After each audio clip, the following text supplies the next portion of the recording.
Tom! No answer. Tom! Still no answer. Where is that boy? Tom! Aunt Polly pulled down her glasses and looked around. Then she put them up and looked under. She didn't often look through them for something as small as a boy. Her glasses were for show, not for seeing. She could see just as well through a pair of pot lids. She looked around, puzzled, and said, "If I get hold of you, I'll—" She didn't finish, because she was now bending down, poking under the bed with a broom. She only found the cat. "I never saw the like of that boy." She went to the door and looked out into the garden, full of tomato plants and weeds. Still no Tom. She shouted, "Yo-oo-oo, Tom!" There was a noise behind her. She turned just in time to catch a small boy by the back of his jacket as he tried to run away. "There! I should have thought of that closet. What were you doing in there?" "Nothing. Nothing. Look at your hands. And your mouth. What's that all over you?" "I don't know, Aunt." "Well, I know. It's jam.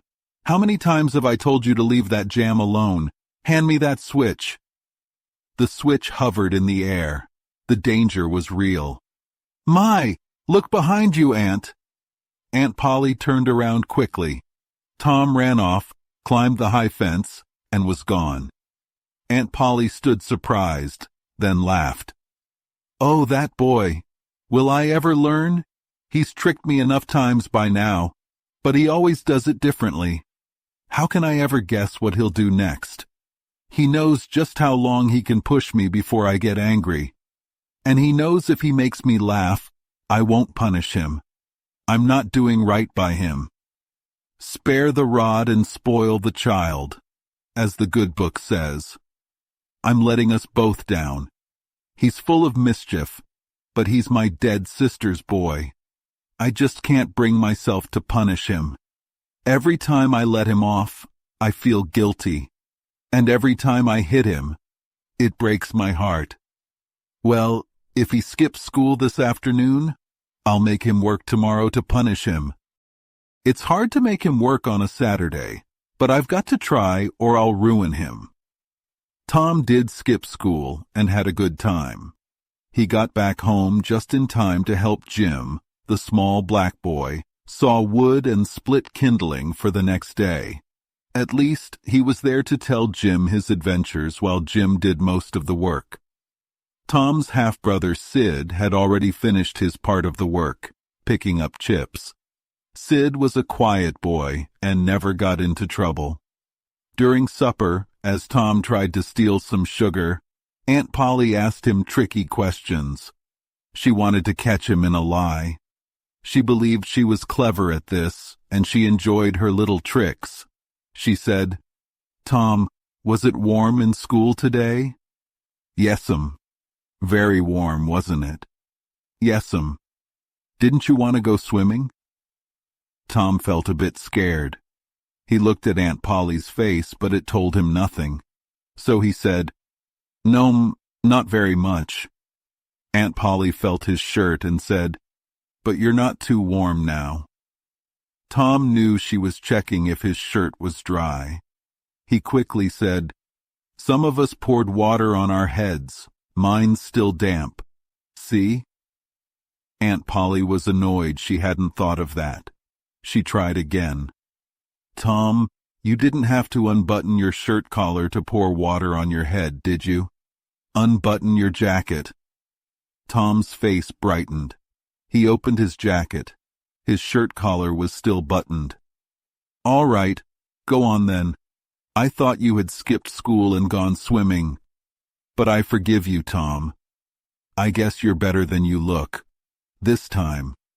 She was half disappointed she hadn't caught him, and half glad he seemed to be good for once. But Sid said, "I thought you sewed his collar with white thread, Aunt Polly, but it's black." "I did sew it with white." "Tom?" Tom didn't wait. As he left, he said, "Sid, I'll get you for that."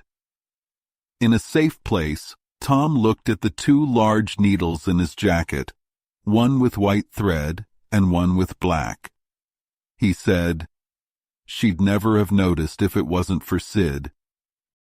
Sometimes she sews it with white, sometimes with black. I can't keep track, but I'll get Sid for that." Tom was not the model boy of the village. He knew the model boy very well and hated him. Within 2 minutes, he had forgotten his troubles. A new interest had taken over, whistling a new tune he had just learned. It had a bird-like sound, made by touching the tongue to the roof of the mouth at short intervals. Tom quickly got the hang of it and walked down the street, whistling happily. The summer evenings were long. It wasn't dark yet. Tom stopped whistling when he saw a boy a bit bigger than himself. The boy was new in town and well-dressed, which was surprising. His cap was fancy, his clothes were new, and he even had shoes on a Friday. Tom stared at him, feeling jealous. Finally, Tom said, "I can beat you up. I'd like to see you try." "Well, I can." "No, you can't." "Yes, I can." "No, you can't." "Can. Can't." There was a pause. Then Tom said, "What's your name?" "None of your business." "Well, I'll make it my business." "Why don't you then?" "If you say much more, I will." "Much, much, much. There now." "Oh, you think you're smart, don't you? I could beat you with one hand tied behind me." "Why don't you do it then? You say you can." "Well, I will if you fool with me." "Oh, yes, I've seen whole families like you." "Smarty. You think you're something, don't you?" "Oh, what a hat." "You can hit that hat if you don't like it. I dare you to knock it off." "You're a liar." "You're another. You're a fighting liar and won't take it back." "Aw, take a walk." "If you give me more sass, I'll throw a rock at your head." "Of course you will." "Well, I will." "Then why don't you do it? What are you waiting for?" "I ain't afraid." "You are." "I ain't." "You are." They stood shoulder to shoulder, pushing with all their might. Neither could get an advantage. Finally, they both relaxed, and Tom said, "You're a coward. I'll tell my big brother on you, and he can beat you up." "What do I care for your big brother? I've got a brother bigger than he is." "That's a lie." "Your saying so doesn't make it so." Tom drew a line in the dust and said, "I dare you to step over that, and I'll beat you up." The new boy stepped over and said, "Now you said you'd do it. Let's see you do it." Tom struck at him, and they tumbled to the ground, fighting. After a minute, Tom was on top, punching the new boy. "Say enough!" The boy struggled, crying, "Say enough!" Tom kept hitting him. Finally, the boy said, "Enough!" Tom let him up. "Now you know, don't mess with me again." The new boy went off, crying. Tom felt proud and started walking away. The new boy picked up a stone, threw it, and hit Tom in the back. Tom chased him home, now knowing where he lived. Tom stood at the gate, daring the boy to come out, but he only made faces from the window. Finally, the boy's mother appeared and called Tom a bad, rude child and told him to go away. Tom left, but he promised to get that boy next time. He got home late and climbed in through the window, only to find Aunt Polly waiting. When she saw his clothes, she decided he would work hard all day Saturday as punishment.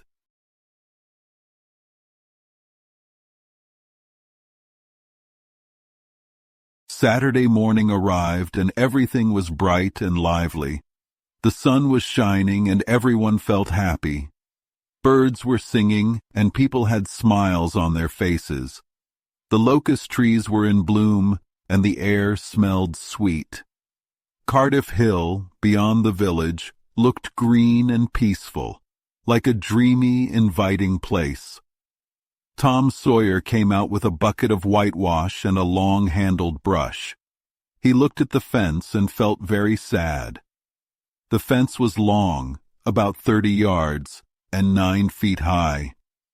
He felt like life was hard and boring. He sighed, dipped his brush in the whitewash, and started painting. He painted a little, but it didn't make much difference. He looked at the large fence still left to paint and felt discouraged. He sat down, feeling hopeless. Just then, Jim came out of the gate with a tin pail, singing Buffalo Gals. Tom remembered that fetching water from the town pump used to be a job he hated. But now, he thought it might be fun, because there were always boys and girls at the pump, playing and talking. He remembered that Jim usually took a long time to get back with the water. "Say, Jim," Tom said, "I'll fetch the water if you'll whitewash some." Jim shook his head. "Can't, Mars Tom. Miss Polly told me to get the water and not to fool around. She said you'd ask me to whitewash, but I can't. She said she'd do the whitewashing herself." "Never mind what she said, Jim. She always talks like that. Give me the bucket. I won't be gone long. She won't know." "Oh, I can't, Mars Tom. Miss Polly would be really mad. She'd punish me for sure. She never really punishes anyone. She just talks. Here, I'll give you a marble, a white one." Jim started to waver. "A white marble. That's a nice one. But Mars Tom, I'm scared of Miss Polly. And if you do it, I'll show you my sore toe." Jim couldn't resist. He put down his pail, took the marble, and bent over to see Tom's toe. While Jim was distracted, Tom started whitewashing quickly. Suddenly, Aunt Polly came out, and Jim ran away with his pail. Tom continued painting, but his energy didn't last long. He started thinking about the fun he was missing, and his sadness grew. Soon other boys would come by, making fun of him for having to work. Tom took out his small collection of toys and marbles, thinking about how he could trade them for help. But he didn't have enough to trade for even a half hour of freedom. Then an idea struck him. He picked up his brush and started painting with a relaxed attitude. Soon, Ben Rogers came along. Ben was pretending to be a steamboat, making noises and acting out his game. He was eating an apple and looked very happy. Tom kept painting, paying no attention to Ben. Ben stopped and watched. "Hey, Tom, you have to work, huh?" Tom turned around, pretending to just notice Ben. "Oh, it's you, Ben. I didn't see you. I'm going swimming. Don't you wish you could come? But you must love working more." Tom thought for a moment and said, "What do you call work?" "Isn't that work?" Ben pointed at the fence. Tom continued painting. "Maybe it is, maybe it isn't. All I know is, I like it." "You like it? Come on, you don't mean that." Tom kept painting. "Sure I do. A boy doesn't get to whitewash a fence every day." This made Ben curious. He stopped eating his apple and watched Tom paint. Tom made sure to paint carefully, stepping back to admire his work. Ben got more interested and said, "Hey, Tom, let me try." Tom pretended to think about it. "No, Ben. Aunt Polly is very particular about this fence. It's got to be done just right. Not every boy can do it." "Come on, just a little. I'd let you if you were me." "Ben, I'd like to, but Aunt Polly wouldn't like it. She didn't let Jim or Sid do it. If something happened to the fence..." "I'll be careful. Let me try. I'll give you my apple core." Tom hesitated. "No, Ben, I'm afraid." "I'll give you the whole apple." Tom handed over the brush reluctantly, but inside he was happy. While Ben worked hard in the sun, Tom sat in the shade, eating the apple and planning how to trick more boys. Soon, other boys came by. They came to make fun of Tom, but they ended up wanting to whitewash too. By the end of the day, Tom had traded for a kite, a dead rat, a piece of blue glass, and many other treasures. The fence had 3 coats of whitewash, and Tom felt rich and proud. He had discovered that to make someone want something, you just have to make it seem hard to get. Tom felt that life was not so bad after all.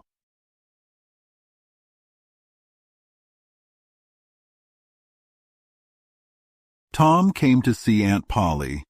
She was sitting by an open window in a cozy room that was used for many things, like a bedroom, breakfast room, dining room, and library. The warm summer air, the quietness, the smell of flowers, and the bees buzzing made her feel sleepy.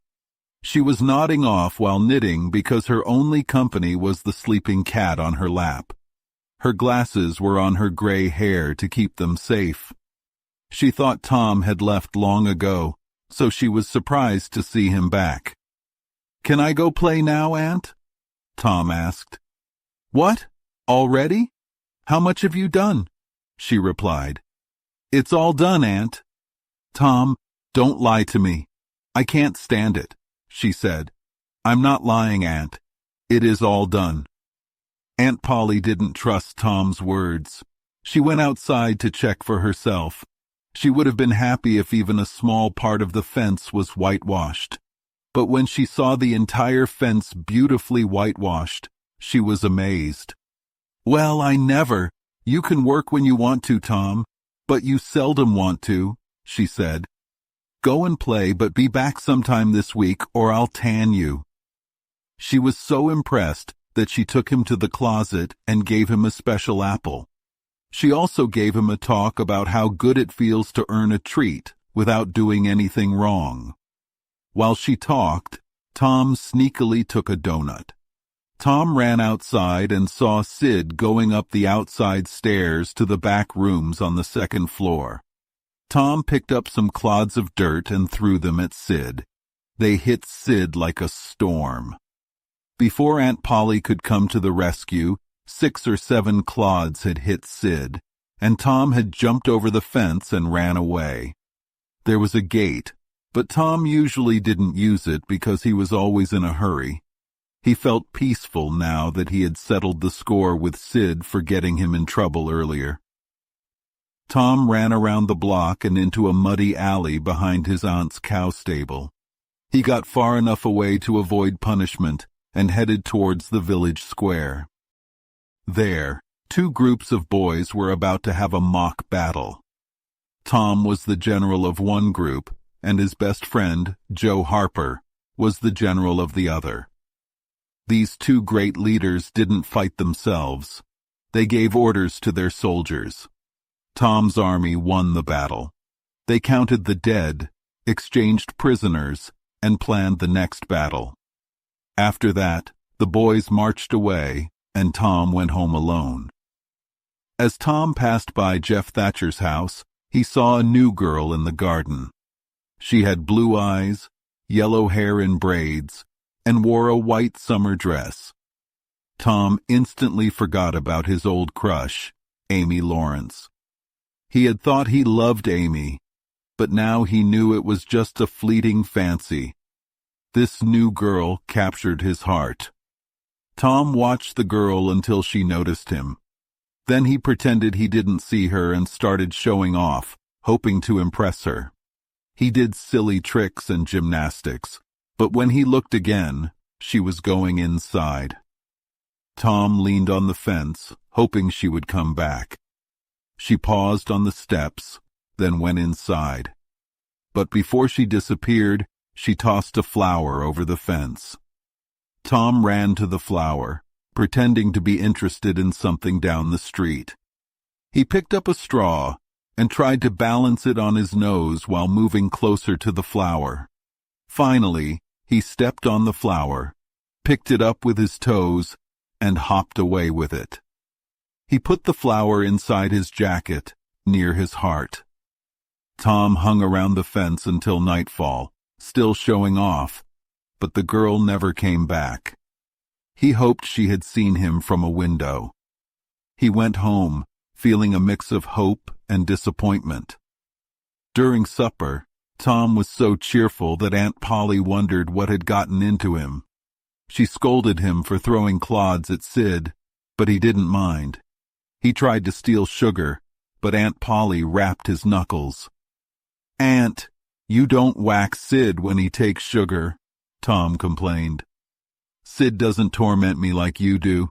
You'd always be into that sugar if I weren't watching you," she replied. Aunt Polly went to the kitchen. Sid tried to take some sugar, but the bowl slipped and broke. Tom was overjoyed. He decided to stay silent and wait for Aunt Polly to ask who did it. When she came back, she was very angry. Tom waited for her to ask, ready to tell on Sid. But Aunt Polly immediately started to scold Tom. Tom shouted, "Hold on! What are you hitting me for? Sid broke it!" Aunt Polly stopped, confused. "Well, you didn't get a lick you didn't deserve. You've probably been up to other mischief." Tom sulked in a corner, feeling sorry for himself. He knew Aunt Polly felt bad, but she didn't apologize. Tom imagined himself dying, and Aunt Polly feeling sorry for being so mean. He got so worked up with these thoughts that he nearly cried. That night, Tom went to the house where the new girl lived. He lay down under her window, holding the flower. He imagined her feeling sorry for him when she saw him there in the morning. But instead, a maid opened the window and threw water on him. Tom jumped up, soaked, and ran away. Back home, Tom undressed and looked at his wet clothes. Sid woke up, but wisely stayed silent. Tom went to bed without saying his prayers, and Sid noted the unusual behavior.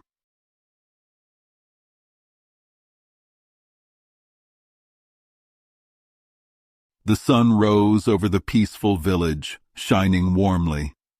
After breakfast, Aunt Polly led the family in a prayer filled with quotes from the Bible. Then she read a stern chapter from the Mosaic Law. Afterward, Tom had to memorize 5 Bible verses. Sid had learned his days ago, but Tom struggled. He chose part of the Sermon on the Mount because the verses were short. After half an hour, he still didn't know them well.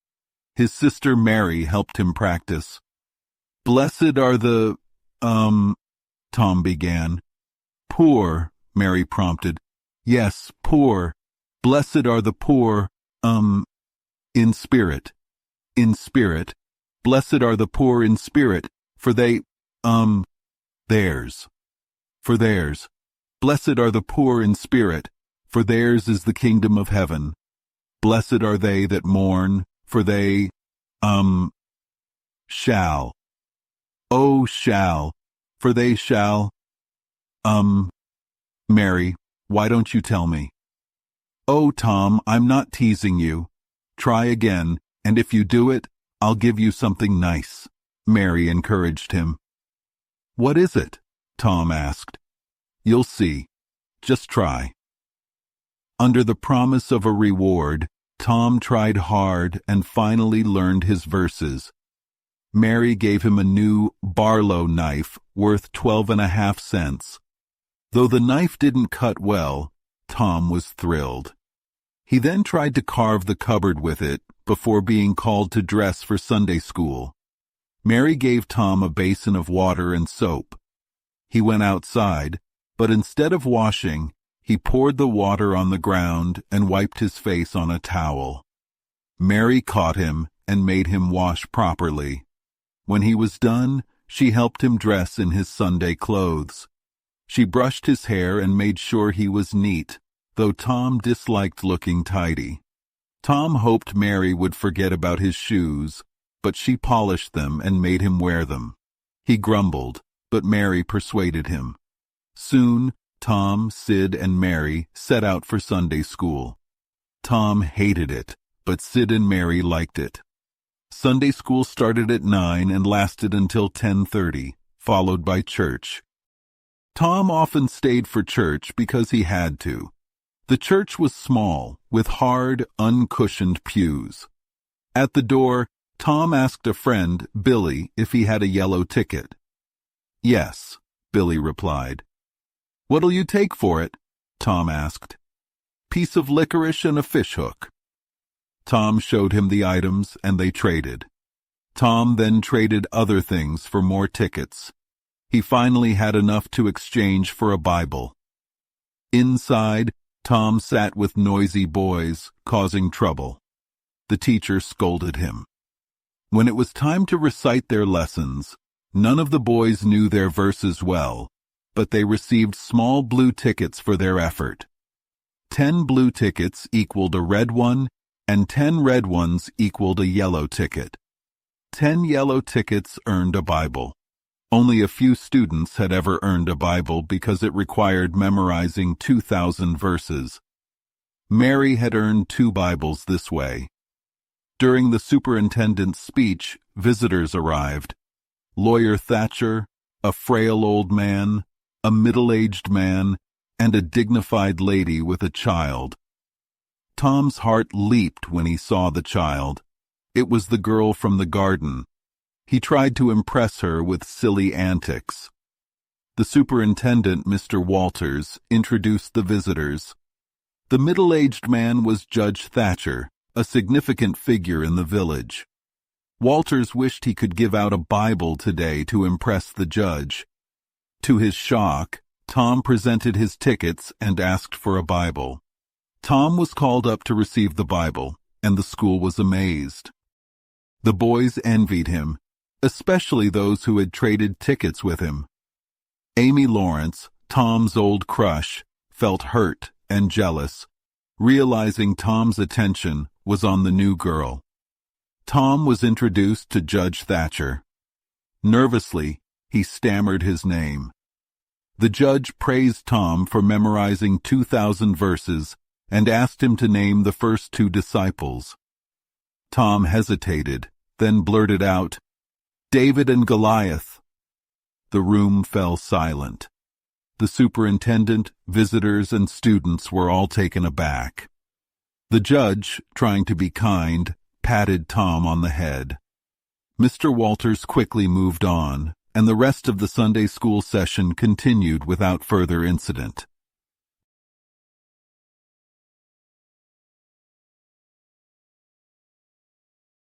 At around 10:30, the cracked bell of the small church began to ring.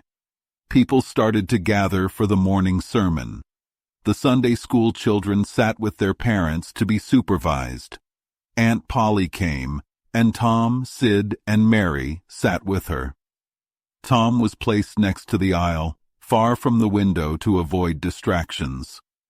People walked down the aisles. The old and poor postmaster, the mayor and his wife, the justice of the peace, and the widow Douglas. She was kind, smart, and wealthy, living in the town's only mansion. Then came Major and Mrs. Ward, Lawyer Riverson, and the village belle with a group of young admirers. All the young clerks in town came together, sucking on their cane heads, and finally, Willie Mufferson, the model boy. He carefully took care of his mother and was loved by all the mothers but hated by the boys. When everyone was seated, the bell rang again to signal those still outside. A hush fell over the church, broken only by the choir whispering and giggling. The minister read out the hymn in a peculiar style that was admired. His voice rose and fell dramatically. "Shall I be carried to the skies, on flowery beds of ease, whilst others fight to win the prize, and sail through bloody seas?" After the hymn, the minister read long notices about meetings and societies.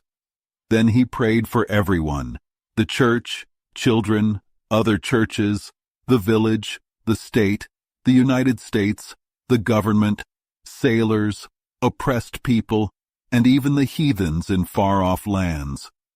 He asked that his words might find grace and favor. Everyone sat down after the prayer. Tom, the boy this story is about, did not enjoy the prayer. He counted the details of the prayer out of boredom. A fly landed near him, distracting him with its movements. He wanted to catch it, but didn't dare during the prayer. As soon as Amen was said, he caught the fly, but his aunt made him let it go. The minister started his sermon, which was very dull. Tom counted the pages of the sermon, a habit he had. This time, he was a little interested when the minister talked about the end times when lions and lambs would lie together and a child would lead them. Tom wished he could be that child if the lion was tame. Bored again, Tom took out a black beetle, which he called a pinch bug. It bit his finger, and he flicked it into the aisle. The beetle lay there, and others, bored with the sermon, watched it. A poodle dog noticed the beetle, sniffed it, and played with it.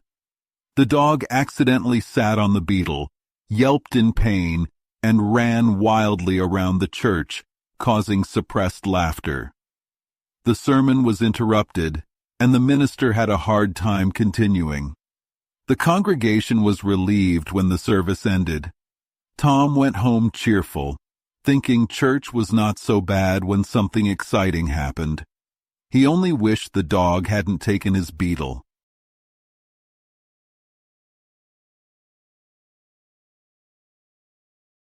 Monday morning came, and Tom Sawyer was miserable. He hated Mondays because they meant going back to school for another week. He always wished there had been no holiday because returning to school felt worse. Tom lay in bed, thinking. He wished he was sick so he could stay home. He checked himself for any signs of illness, but found none. He tried to think of something else. Finally, he noticed one of his front teeth was loose. This was lucky. He was about to groan to get attention, but he realized his aunt would pull the tooth out, and that would hurt. So he kept quiet and thought some more. Tom remembered a story about a person who was sick for weeks and almost lost a finger. He looked at his sore toe and started to groan, hoping Sid would wake up. Sid kept sleeping. Tom groaned louder and even started to feel a bit of pain in his toe. Sid still didn't wake up. Tom was getting tired. He took a break and then started to groan again, even louder. Finally, Sid woke up. He sat up and looked at Tom. "Tom, what's wrong, Tom?" Sid asked, shaking him. "Oh, don't shake me, Sid," Tom moaned. "It hurts." "What's wrong, Tom? I need to call Aunt Polly." "No, don't. It might get better soon. Don't call anyone." "But I have to. You sound awful. How long have you been like this?" "Hours." "Oh, don't move so much, Sid. You'll kill me." "Tom, why didn't you wake me sooner? What's wrong with you?" "I forgive you for everything, Sid.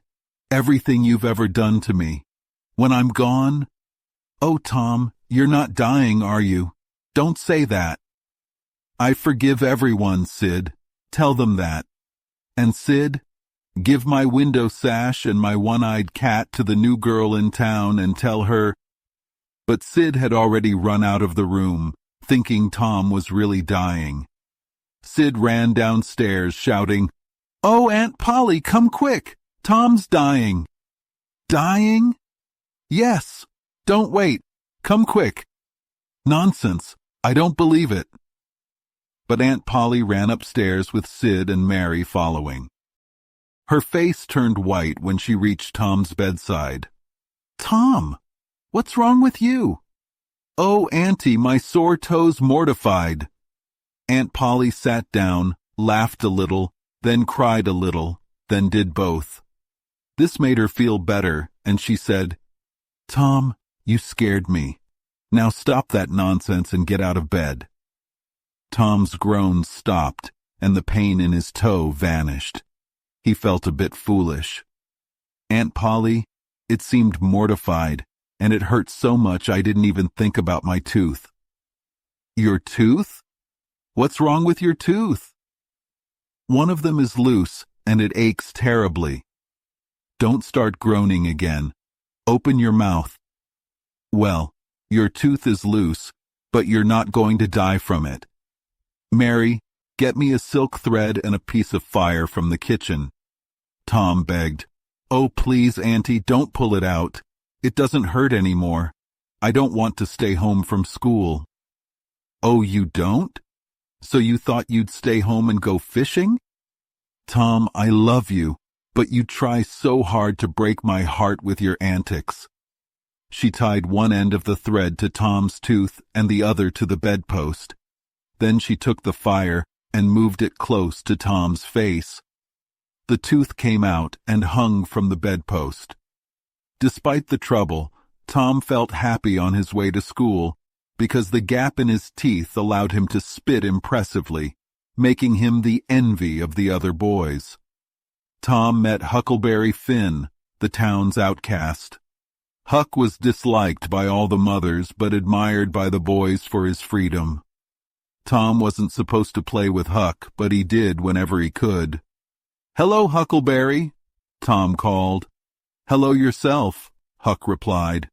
"What's that you got?" "A dead cat." "Can I see it? Where'd you get it?" "Bought it from a boy." "What did you give?" "A blue ticket and a bladder I got from the slaughterhouse." "What's a dead cat good for, Huck?" "Curing warts." "No, really? I know something better." "I bet you don't. What is it?" "Spunk water." "I don't care for spunk water." "Have you tried it?" "No, but Bob Tanner did." "He didn't do it right. You have to do it at midnight and say special words." Tom explained the process, and Huck listened carefully. Soon, they talked about their other wart cures and agreed to try Huck's method with the dead cat at the graveyard that night. As Tom reached the school, he felt important. He hung his hat and sat down, ready for the day. But when the teacher asked why he was late, Tom saw Becky Thatcher, the new girl, and admitted he was talking to Huck Finn. The teacher was shocked and made Tom sit with the girls as punishment. Despite the embarrassment, Tom felt happy because he got to sit next to Becky. They shared a peach, and Tom started drawing on his slate. Becky was curious and asked to see. Tom drew a picture of a house and a man, which Becky liked. She asked Tom to teach her to draw, and he agreed. Tom wrote, "I love you," on his slate, and Becky saw it. She pretended to be angry, but was pleased. Just then, the teacher pulled Tom by the ear and put him back in his seat. But Tom didn't care. He was too happy thinking about Becky. The rest of the school day was tough for Tom. He couldn't concentrate and messed up in all his classes. But his heart was light, thinking about his new friend, Becky Thatcher.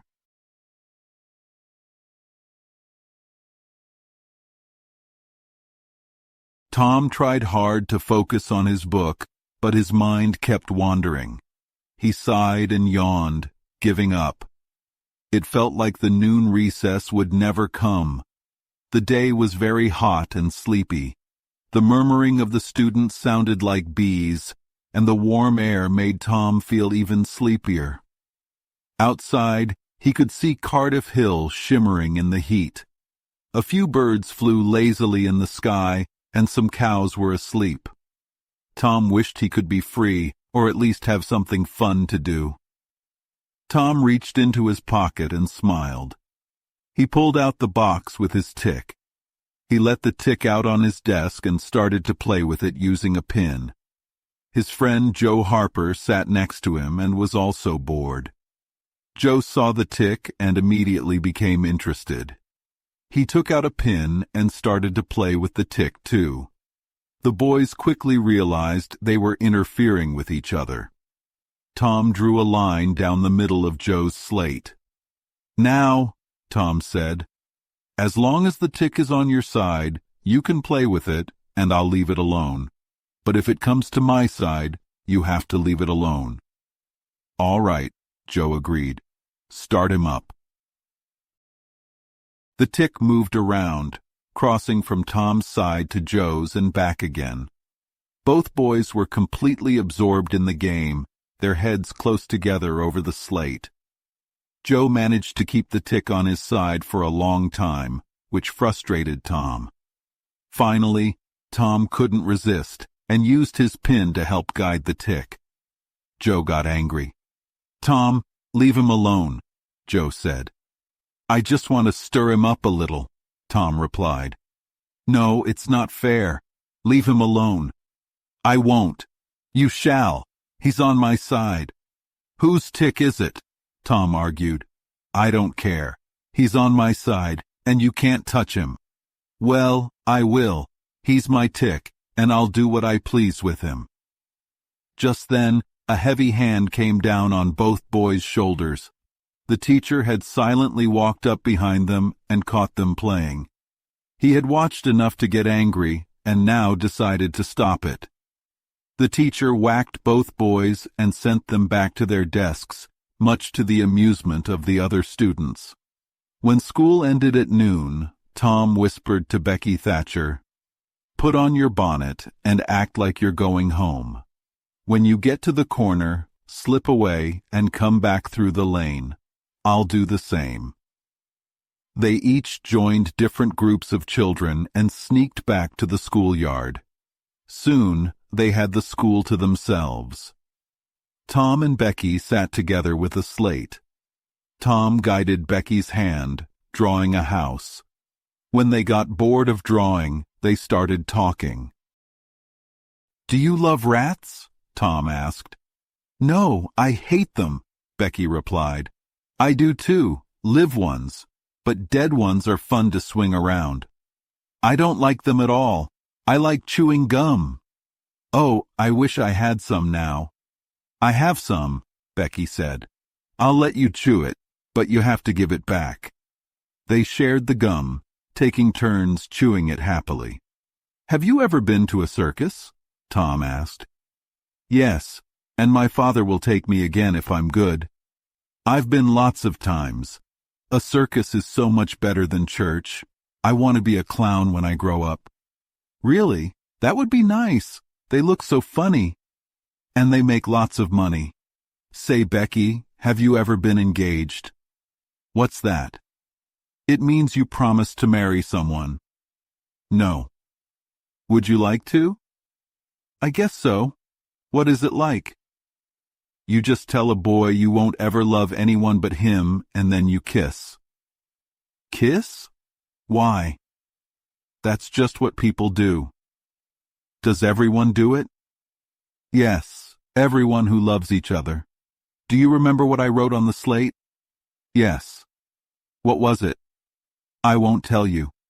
"Shall I tell you?" "Yes, but not now." "No, now." "No, tomorrow." "Oh, please, Becky. I'll whisper it." Becky hesitated, but then nodded. Tom put his arm around her and whispered, "I love you." "Now you say it to me," Tom asked. Becky was shy.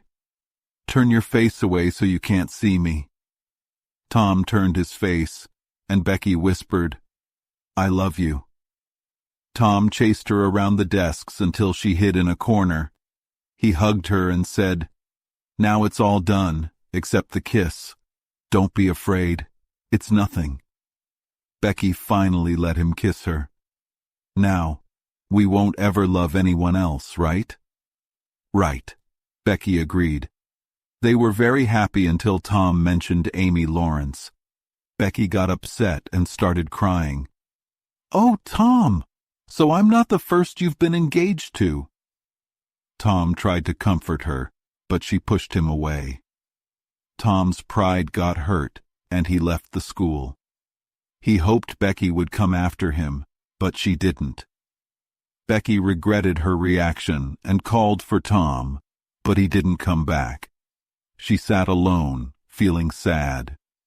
The other students returned, and Becky had to hide her feelings and face the rest of the day with a heavy heart.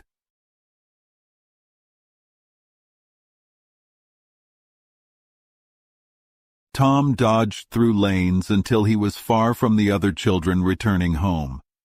He walked slowly, feeling gloomy. He crossed a small stream a few times because he believed crossing water would confuse anyone following him. Half an hour later, he was behind the Douglas mansion on Cardiff Hill, far from the school. He entered a thick forest and sat under a big oak tree. It was very hot and quiet. Even the birds were silent, and only a woodpecker's distant tapping broke the stillness. Tom felt sad and alone, thinking about his troubles. He even envied Jimmy Hodges, who had recently died. He thought it must be peaceful to sleep forever without any worries. As he sat there, Tom's thoughts began to change. He wondered what would happen if he disappeared forever. How would Becky feel if he went far away and never returned? He imagined different futures for himself. Being a clown didn't seem appealing anymore. Instead, he thought about becoming a soldier or an Indian chief. Then, a better idea struck him. He would become a pirate. He saw himself sailing the seas in a black ship, becoming famous and feared. One day, he would return to the village as a grand pirate, making everyone admire and envy him. Tom decided he would run away and become a pirate. He needed to prepare. He went to a rotten log and started digging with his knife. He found a hollow space under the log and said an incantation, hoping to find a treasure. He found only a marble. This confused him because he believed that if he buried a marble with magic words, all his lost marbles would gather there. He concluded a witch must have broken the charm. Determined to prove the witch theory, Tom searched for a doodlebug. He found a small sandy spot with a funnel-shaped hole and called, "Doodlebug, doodlebug, tell me what I want to know." A small black bug appeared and quickly disappeared, which Tom took as proof that a witch was involved. Giving up on the treasure, Tom decided to find the marble he had thrown away earlier. He threw another marble to see where it landed, and finally found both marbles. Just then, he heard a faint trumpet sound. Tom quickly grabbed his makeshift bow, arrow, sword, and trumpet, and ran off. He met Joe Harper, who was also dressed up and carrying pretend weapons. Tom called out, "Who comes into Sherwood Forest without my pass?" Joe replied, "I am Guy of Guysborne, and I need no pass. Who are you to ask?" Tom responded, "I am Robin Hood, the famous outlaw." They began a mock fight with their lath swords. They pretended to fight fiercely, following the stories they knew by heart. Eventually, Tom told Joe to fall, because that's what the book said. Joe didn't want to, but he agreed because it was part of the story. Joe then wanted to be Robin Hood and have Tom be the sheriff of Nottingham. They took turns pretending to be different characters, fighting and having adventures. Finally, Tom, as Robin Hood, was wounded and dying. Joe, as the outlaws, took Tom's bow and arrow and helped him shoot an arrow, saying they would bury him where it landed. Tom pretended to die, but jumped up when he landed on a nettle. The boys put away their pretend weapons and left the forest. They felt sad that there were no real outlaws anymore. They wished they could live in Sherwood Forest as outlaws instead of living in the modern world. They thought it would be much more exciting than being the President of the United States.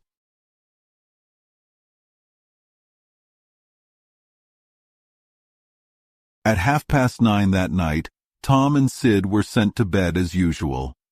They said their prayers, and Sid quickly fell asleep. Tom lay awake, impatient and restless. He waited for what felt like hours, but when the clock struck 10, he was frustrated. He wanted to move around, but was afraid of waking Sid. The room was silent and still. Small, barely noticeable noises began to seem loud.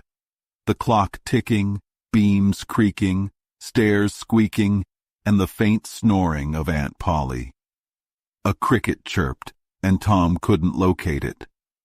He heard a ticking sound in the wall and shivered, believing it was a death watch beetle, which meant someone's days were numbered. A far-off dog howled, answered by another in the distance. Tom was terrified. Finally, he dozed off, missing the clock striking 11. He was woken by a neighbor yelling at a cat and the crash of a bottle. Wide awake, he dressed, climbed out the window, and crept along the roof. He jumped down to the ground where Huckleberry Finn was waiting with his dead cat. The boys disappeared into the night, heading to the graveyard. The graveyard was old and overgrown, on a hill about 1.5 miles from the village. The fence around it was falling apart, and the grass and weeds were tall. The old graves were sunken in, and the headboards were rotting. It was a spooky place. Tom and Huck felt nervous as they sneaked through the tall grass, speaking in whispers. "Do you think the dead people like us being here?" Tom asked in a whisper. Huck replied, "I wish I knew. It's really scary, isn't it?" "Yeah, I bet it is," Tom agreed. They reached a new grave and hid behind 3 large elm trees nearby. They waited in silence, only hearing the distant hoot of an owl. Tom felt uneasy and whispered, "Huck, do you think Hoss Williams can hear us?" "Of course he can. At least his spirit can," Huck answered. Tom felt a bit guilty for calling him Hoss instead of Mr. Williams. They fell silent again, straining to hear any noise. Suddenly, Tom grabbed Huck's arm. "Shh! Did you hear that?" Tom asked. The boys huddled together, scared. They heard muffled voices and saw a faint light. Huck whispered, "It's the devils, Tom. We're doomed." "No, they're humans. One of them is Muff Potter," Tom whispered back. They saw 3 figures approaching, carrying a lantern and tools. One was Muff Potter, another was Injun Joe, and the third was young Dr. Robinson. The men began digging up the grave. The boys watched silently as they unearthed the coffin and took out the body. The doctor stood by, urging them to hurry. When they finished, Muff Potter demanded more money from the doctor. The doctor refused, saying he had already paid them. Injun Joe angrily reminded the doctor of a past insult and threatened him. The doctor hit Injun Joe, knocking him down. Muff Potter grabbed the doctor, and they struggled. Injun Joe got up, grabbed Potter's knife, and stabbed the doctor in the chest. The doctor fell, dying on top of Potter. The boys were terrified and ran away, not stopping until they were far from the graveyard. Injun Joe stood over the bodies, satisfied, and then placed the knife in Muff Potter's hand to frame him. Potter woke up confused, thinking he had killed the doctor. He begged Injun Joe not to tell anyone, and Joe promised to keep quiet. Potter ran away, and Injun Joe watched him go, muttering about how Potter wouldn't dare come back for the knife. The graveyard was silent again, with only the moon watching over the scene. The boys, scared and breathless, had witnessed everything.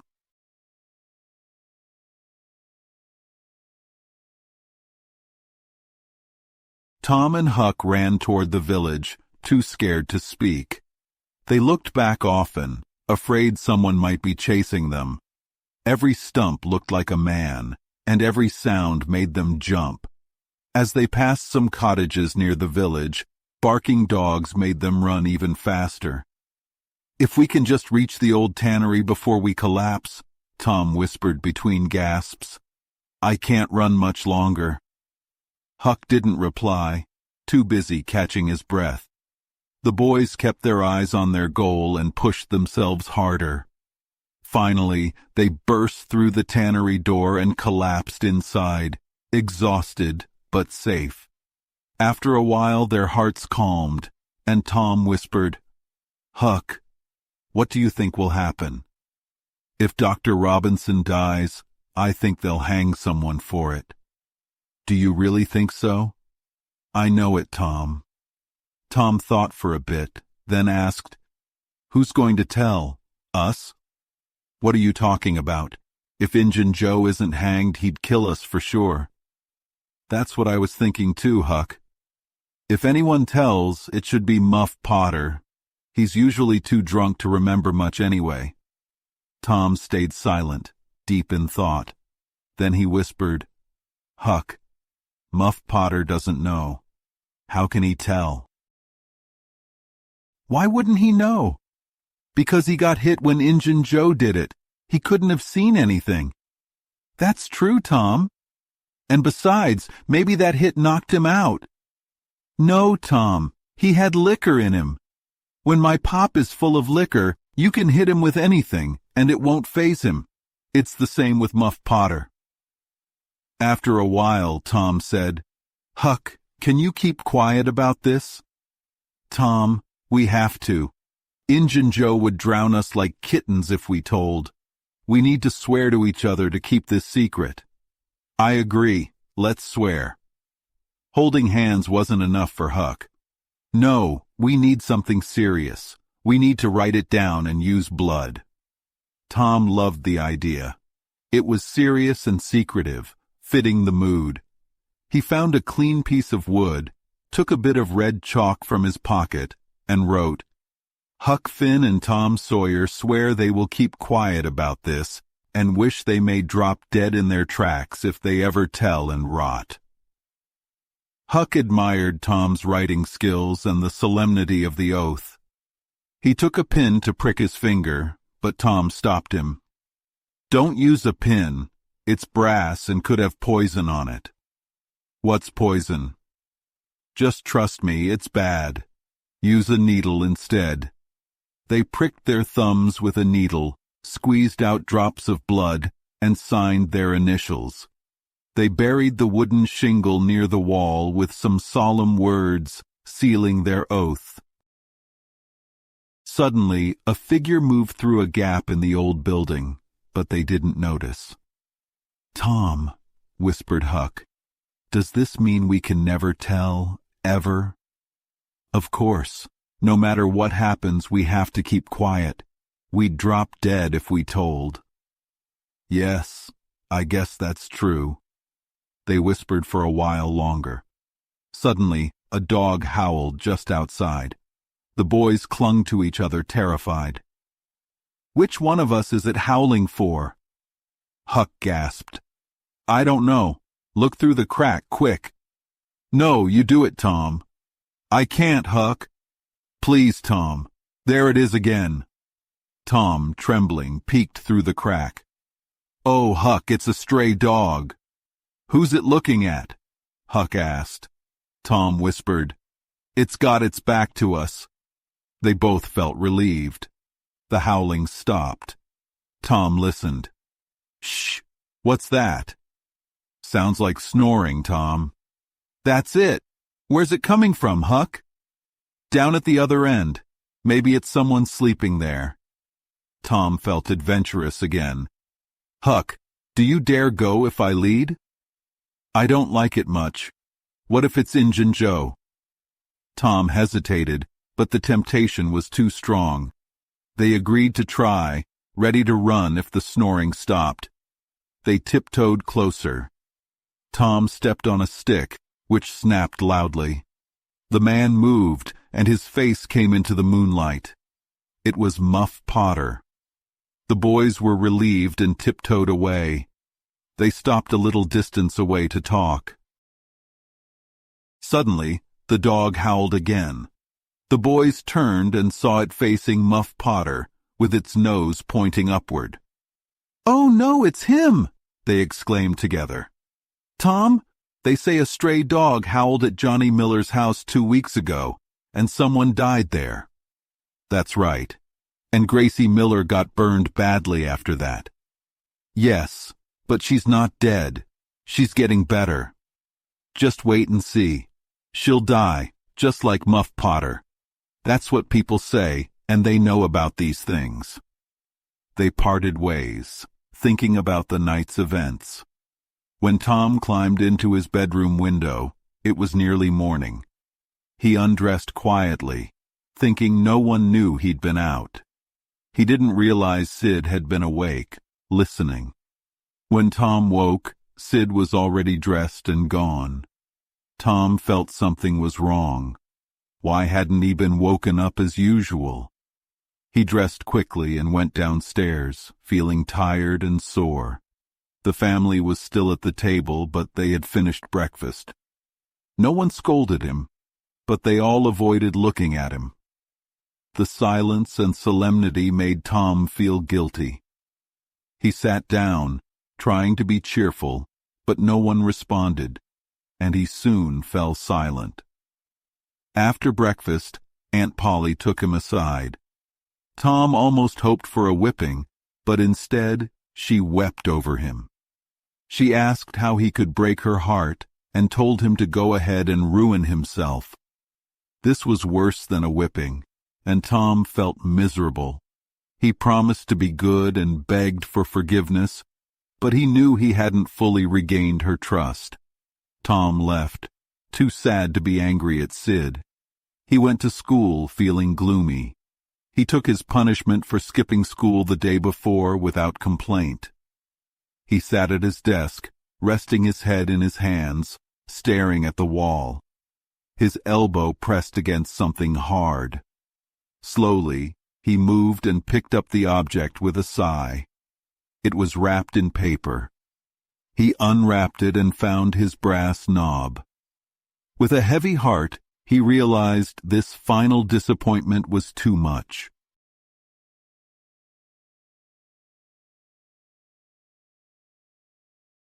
Around noon, the entire village buzzed with shocking news. Even without telegraphs, the story spread quickly from person to person, house to house. The schoolmaster gave everyone the afternoon off. The town would have found it odd if he hadn't. A bloody knife had been found near the murdered man and was recognized as belonging to Muff Potter. People said a man had seen Potter washing himself in the creek around 1 or 2 in the morning, which was suspicious since Potter rarely washed.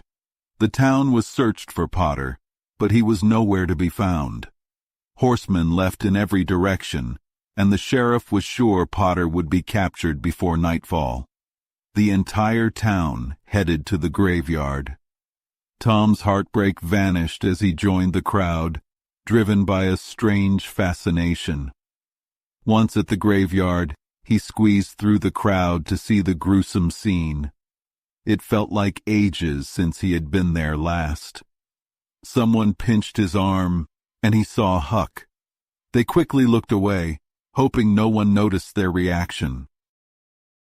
Poor fellow. Poor young fellow. This should be a lesson to grave robbers. Muff Potter will hang for this if they catch him, the crowd muttered.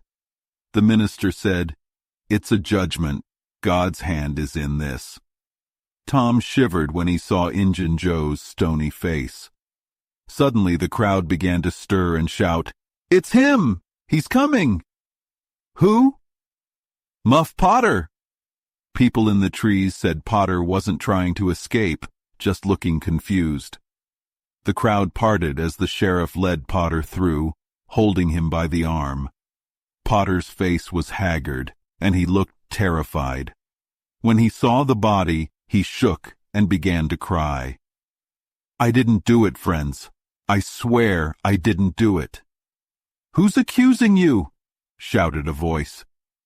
Potter looked around helplessly and saw Injun Joe. "Oh, Injun Joe, you promised you'd never—" "Is this your knife?"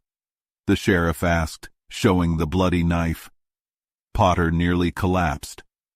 "Something told me to come back and get—" He shuddered and gave up. "Tell them, Joe. Tell them. It's no use."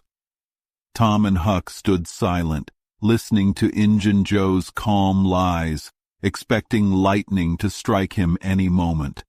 But nothing happened. They realized Joe had sold his soul to the devil, and they dared not interfere. "Why didn't you leave? Why did you come here?" someone asked Potter. "I couldn't help it. I wanted to run, but I couldn't go anywhere but here," Potter sobbed. Injun Joe repeated his lies under oath at the inquest, and the boys were convinced Joe had supernatural protection. They resolved to watch him at night, hoping to see his dark master. Injun Joe helped load the body onto a wagon, and some villagers whispered that the wound bled a little, which should point suspicion at Joe. But others noted the wound was near Potter, so suspicion stayed on him. Tom's guilt and worry plagued his sleep for a week. One morning at breakfast, Sid said, "Tom, you talk in your sleep so much you keep me awake." Tom went pale. "What do I say?" "Last night you kept saying, 'It's blood, it's blood,' and 'Don't torment me, I'll tell.'" "Tell what?" Tom felt dizzy and scared. Aunt Polly, noticing his distress, said, "It's that dreadful murder. I dream about it too." Sid seemed satisfied, but Tom quickly left. For a week, he tied a bandage around his jaw, pretending to have a toothache, not knowing Sid was secretly listening to him at night. Gradually, Tom's guilt faded, and he stopped pretending his tooth hurt. Sid noticed Tom avoided inquests on dead cats, which he used to lead. Tom never acted as a witness and tried to avoid them entirely. Sid found this strange but said nothing. During this time, Tom secretly visited the jail, bringing small comforts to Muff Potter. The jail was a small, unguarded brick building at the village's edge. These visits eased Tom's conscience. The villagers wanted to punish Injun Joe for body snatching, but no one dared to lead. Joe had been careful to start his inquest statements with the fight, not mentioning the grave robbery. So, the case was not tried in court, and Joe remained free, a terrifying figure in Tom and Huck's eyes.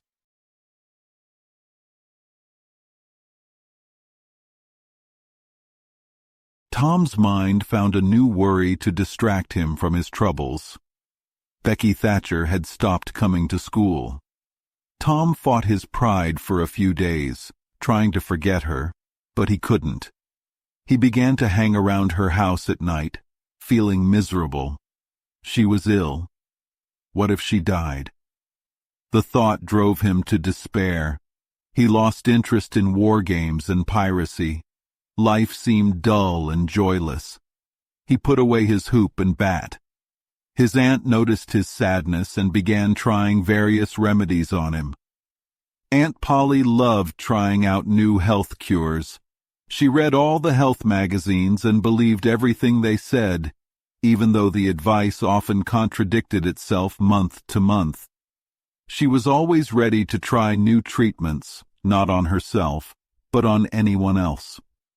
She gathered her medicines and remedies and went about trying to heal the sick, never suspecting she might be causing more harm than good. The new treatment was water therapy, and Tom's low spirits gave her the perfect patient. She woke him at daylight, drenched him with cold water in the woodshed, scrubbed him down, then wrapped him in wet sheets and blankets to sweat out the sickness. But Tom only grew more pale and sad. She added hot baths, sitz baths, shower baths, and oatmeal diets. Tom remained as gloomy as ever. She then tried blister plasters and filled him with various patent medicines. Tom endured it all without complaint, which worried Aunt Polly even more. She heard about a new medicine called painkiller and decided to try it. She gave Tom a teaspoonful and watched anxiously. Tom reacted wildly to the fiery liquid, showing intense interest for the first time. Aunt Polly was relieved. She thought she had found the cure. Tom decided to pretend to like painkiller to avoid other treatments. He asked for it so often that Aunt Polly finally told him to help himself. She watched the bottle secretly to make sure he was taking it. Tom, meanwhile, was pouring it into a crack in the sitting room floor. One day, as Tom was dosing the floor, Aunt Polly's yellow cat, Peter, came by, begging for a taste.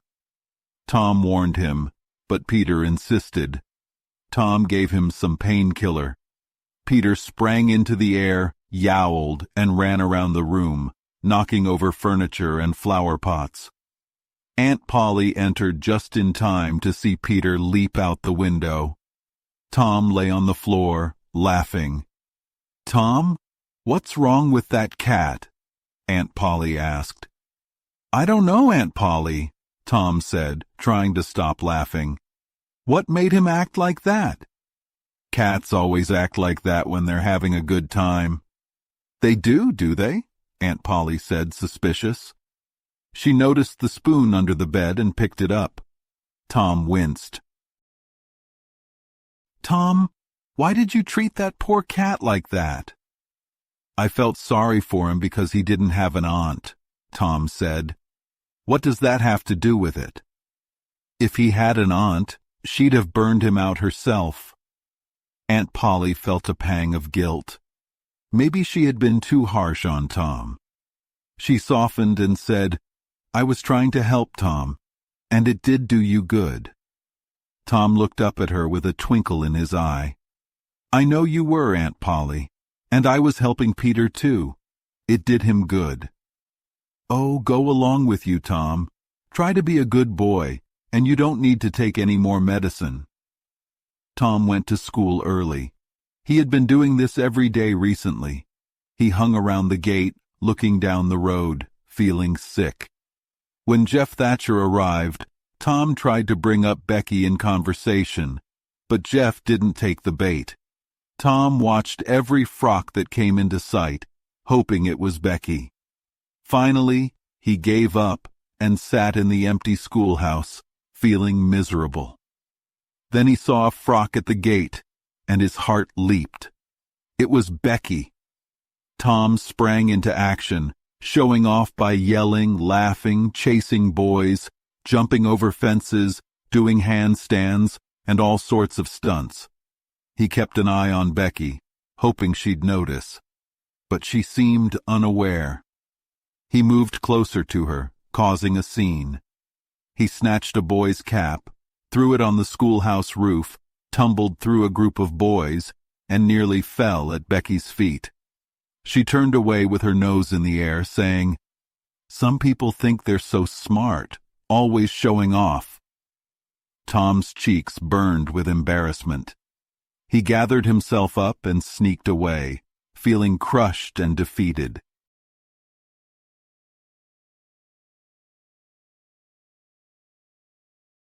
Tom Sawyer had made up his mind.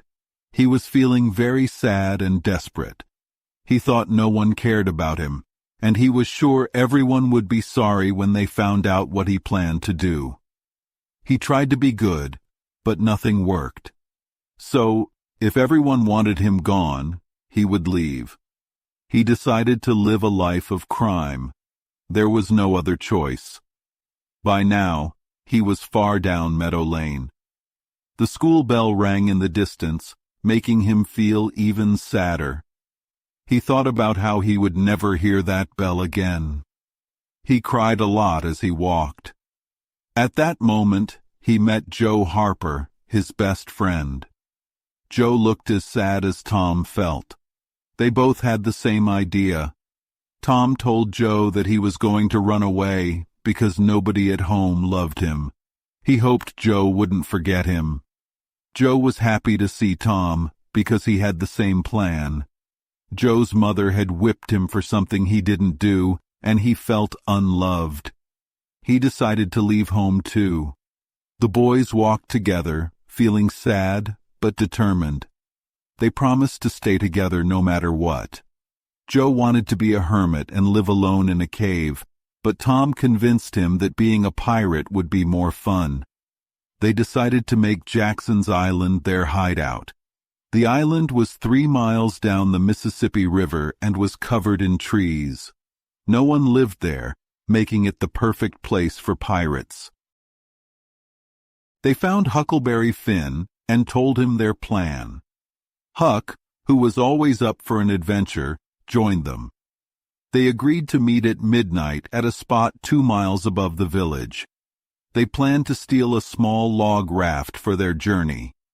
That night, Tom brought a boiled ham and other food. He hid in the bushes near the meeting place. It was quiet and dark. He whistled softly. The whistles were answered, and then a voice said, "Who goes there?"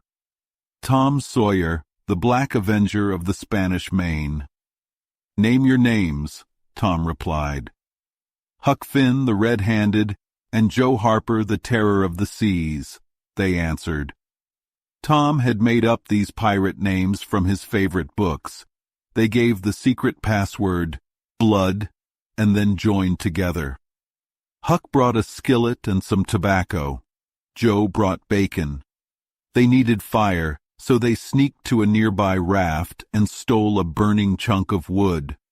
They pretended they were in danger, whispering and acting like real pirates.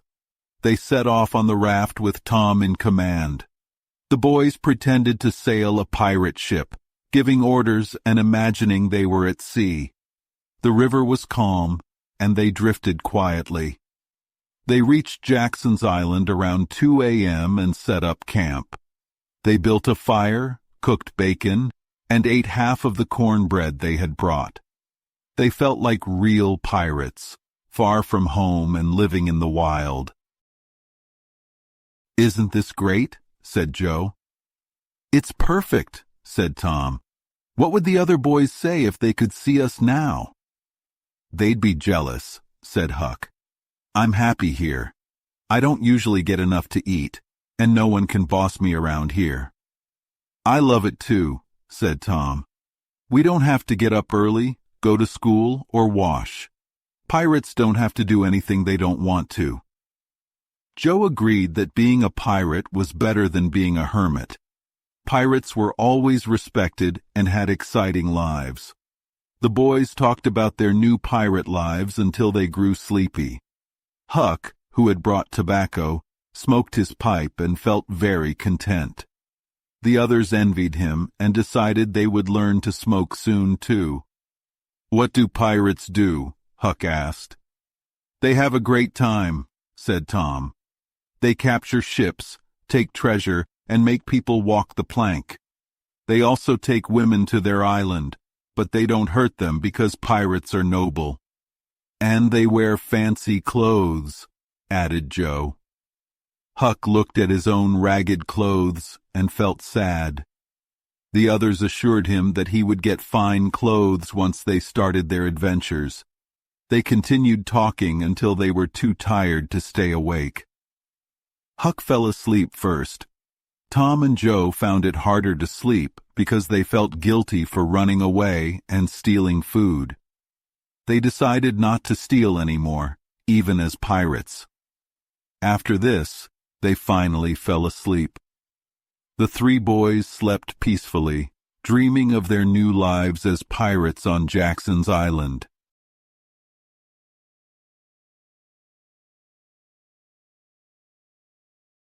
Tom woke up early in the morning and felt confused. He rubbed his eyes and looked around. Then he remembered everything. It was the cool, quiet dawn, and the woods around him were peaceful and still. The leaves and grass were covered in dew. The fire from last night was now just a layer of white ashes, with a thin line of smoke rising into the air. Joe and Huck were still sleeping. Far away, a bird called, and another answered. Soon, the sound of a woodpecker hammering could be heard. As the sky brightened, more sounds of life filled the air. Tom watched the world wake up. A little green worm crawled over a dewy leaf, lifting part of its body up and sniffing around. Tom believed it was measuring something. The worm crawled onto Tom's leg, making him happy because he thought it meant he would get a new suit of clothes. A pirate outfit. A line of ants appeared and went about their work. One ant struggled to carry a dead spider much bigger than itself up a tree. A ladybug climbed a blade of grass, and Tom said to it, "Ladybug, ladybug, fly away home. Your house is on fire. Your children's alone." The ladybug flew away, and Tom wasn't surprised. He had tricked ladybugs like this before. Next, a dung beetle rolled its ball past Tom. He touched it, and it pretended to be dead. The birds were very active now. A catbird, the northern mocker, sang joyfully in a tree above Tom. A blue jay swooped down and watched the boys curiously. Squirrels chattered at the boys, having never seen humans before. Tom woke up Joe and Huck, and they all ran to the river. They stripped off their clothes and splashed around in the shallow water, feeling no desire to return to the village they left behind. The river had carried off their raft, but they were glad it was gone. It meant there was no going back. They returned to camp feeling refreshed and hungry. Huck found a spring of clear, cold water, and they made cups from leaves to drink from. Joe started slicing bacon for breakfast, but Tom and Huck decided to fish first.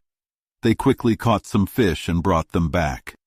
They fried the fish with the bacon and were amazed at how delicious it was. After breakfast, they lay around in the shade while Huck smoked. Then they explored the island. They walked over logs, through bushes, and among tall trees covered in grapevines. They found grassy spots with flowers. The island was about 3 miles long and 1/4 of a mile wide, with a narrow channel separating it from the shore. They swam often, and by afternoon they returned to camp, too hungry to fish. They ate cold ham and rested in the shade. But soon they felt bored and homesick.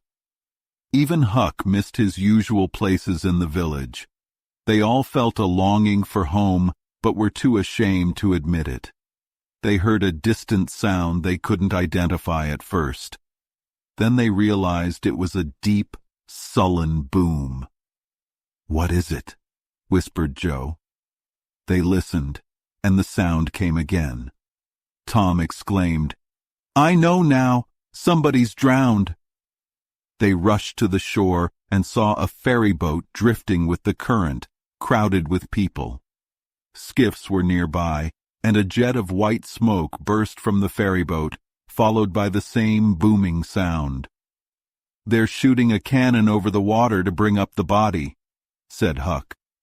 Tom agreed, explaining that they also used loaves of bread with quicksilver to find drowned bodies. The boys wished they were over there to see who it was. Suddenly, Tom had a thought. "Boys, I know who's drowned. It's us." They felt like heroes. They were missed, mourned, and the talk of the town. It was a thrilling feeling. As night fell, the ferry boat returned to its usual route, and the skiffs disappeared. The boys, feeling proud of their new status, went back to camp. They caught fish, cooked dinner, and imagined how the village was reacting to their disappearance. But as night deepened, they grew quiet and thoughtful. They missed home. Joe timidly suggested going back, but Tom mocked him, and Huck agreed with Tom.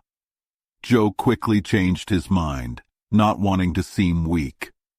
Huck and Joe soon fell asleep, but Tom stayed awake, watching them. He picked up some pieces of sycamore bark and wrote something on each with his red keel. He placed one in his pocket and the other in Joe's hat, along with some treasures. Then he sneaked away, running towards the sandbar.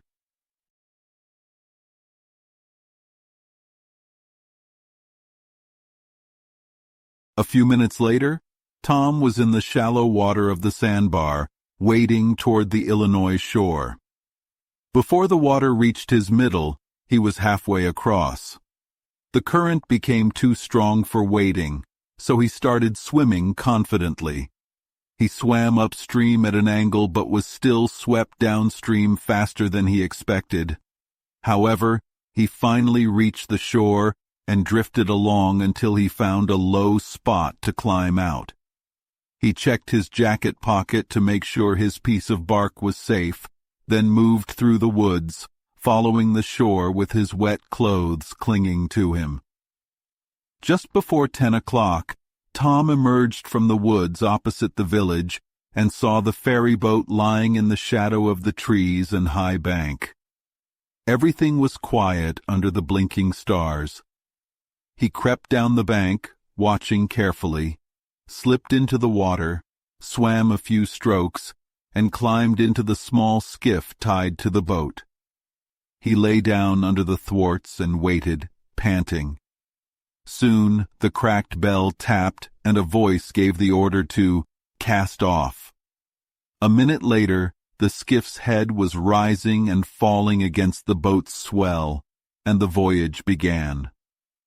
Tom felt happy with his success, knowing it was the boat's last trip for the night. After a long 12 or 15 minutes, the wheels stopped, and Tom slipped overboard. He swam ashore, landing 50 yards downstream to avoid any possible onlookers. He hurried along empty alleys and soon found himself at his aunt's back fence. He climbed over, approached the house, and looked in through the sitting-room window. There sat Aunt Polly, Sid, Mary, and Joe Harper's mother, all talking by the bed. Tom went to the door and quietly lifted the latch. He pushed the door open gently, cringing every time it creaked, until he could squeeze through on his knees. He put his head through and began to crawl. "What makes the candle blow so?" Aunt Polly said. Tom hurried. "Why, that door's open. Sid, go and shut it." Tom disappeared under the bed just in time. He lay still, trying to control his breathing, then crept to where he could almost touch his aunt's foot. "But as I was saying," Aunt Polly said, "he wasn't bad, just mischievous, just giddy and harum-scarum, you know. He never meant any harm, and he was the best-hearted boy that ever was." She began to cry. "It was just the same with my Joe," Mrs. Harper said. "Always full of mischief, but unselfish and kind. And to think I whipped him for taking that cream, never remembering I threw it out myself because it was sour. I'll never see him again in this world, poor abused boy." She sobbed as if her heart would break. "I hope Tom's better off where he is," Sid said. "But if he'd been better in some ways—" "Sid!" Tom felt the glare of Aunt Polly's eye, even though he couldn't see it. "Not a word against my Tom now that he's gone. God'll take care of him. Don't you worry. Oh, Mrs. Harper, I don't know how to give him up. He was such a comfort, even though he tormented me so. The Lord giveth and the Lord taketh away. Blessed be the name of the Lord. But it's so hard. Only last Saturday my Joe set off a firecracker under my nose, and I knocked him over. If I could do it again, I'd hug him and bless him for it. Yes, I know just how you feel, Mrs. Harper. No longer ago than yesterday, my Tom filled the cat with painkiller, and I thought it would tear the house down, and I cracked his head with my thimble. Poor boy, poor dead boy, but he's out of his troubles now. The last words I heard him say were a reproach." Aunt Polly broke down completely. Tom was sniffling now, more out of pity for himself than anyone else. He could hear Mary crying and speaking kindly of him. He started to have a higher opinion of himself than ever before. He was touched by his aunt's grief and longed to rush out and comfort her, imagining the dramatic scene it would create. But he resisted and stayed hidden. He listened and gathered that the boys were thought to have drowned while swimming. The small raft had been missed, and some boys said the missing lads had promised the village would hear something soon. Wise people guessed the boys had gone off on the raft and would turn up at the next town. But when the raft was found against the Missouri shore 5 or 6 miles downriver, hope perished. The boys must have drowned. This was Wednesday night. If the bodies weren't found by Sunday, all hope would be given up, and funerals would be held. Tom shuddered. Mrs. Harper said good night, and the two women hugged each other and cried. Aunt Polly was unusually tender in her good night to Sid and Mary. Sid sniffled, and Mary went off crying. Aunt Polly knelt and prayed for Tom so touchingly that he was crying again long before she finished. He waited until she went to bed and lay still for a long time. When she finally quieted, Tom sneaked out from under the bed, stood by her bedside, and looked at her with a heart full of pity. He took out his sycamore scroll and placed it by the candle, then changed his mind, put it in his pocket, bent over, kissed her, and left quietly. He made his way back to the ferry landing, found it empty, and boarded the boat. He untied the skiff at the stern, rowed upstream, and crossed to the island. He rested until the sun was up, and then swam back to the camp. When he arrived, he heard Joe say, "No, Tom's true blue, Huck. He'll come back. He won't desert. He knows it would be a disgrace to a pirate, and Tom's too proud for that. He's up to something." "Well, the things are ours, aren't they?" Huck asked. "Pretty near, but not yet, Huck. The writing says they are if he isn't back for breakfast." "Which he is!" Tom exclaimed, stepping grandly into camp. A delicious breakfast of bacon and fish was quickly prepared, and as they ate, Tom recounted his adventures, embellishing them as usual. They felt proud and boastful. Then Tom hid in a shady spot to sleep till noon, and the other pirates prepared to fish and explore.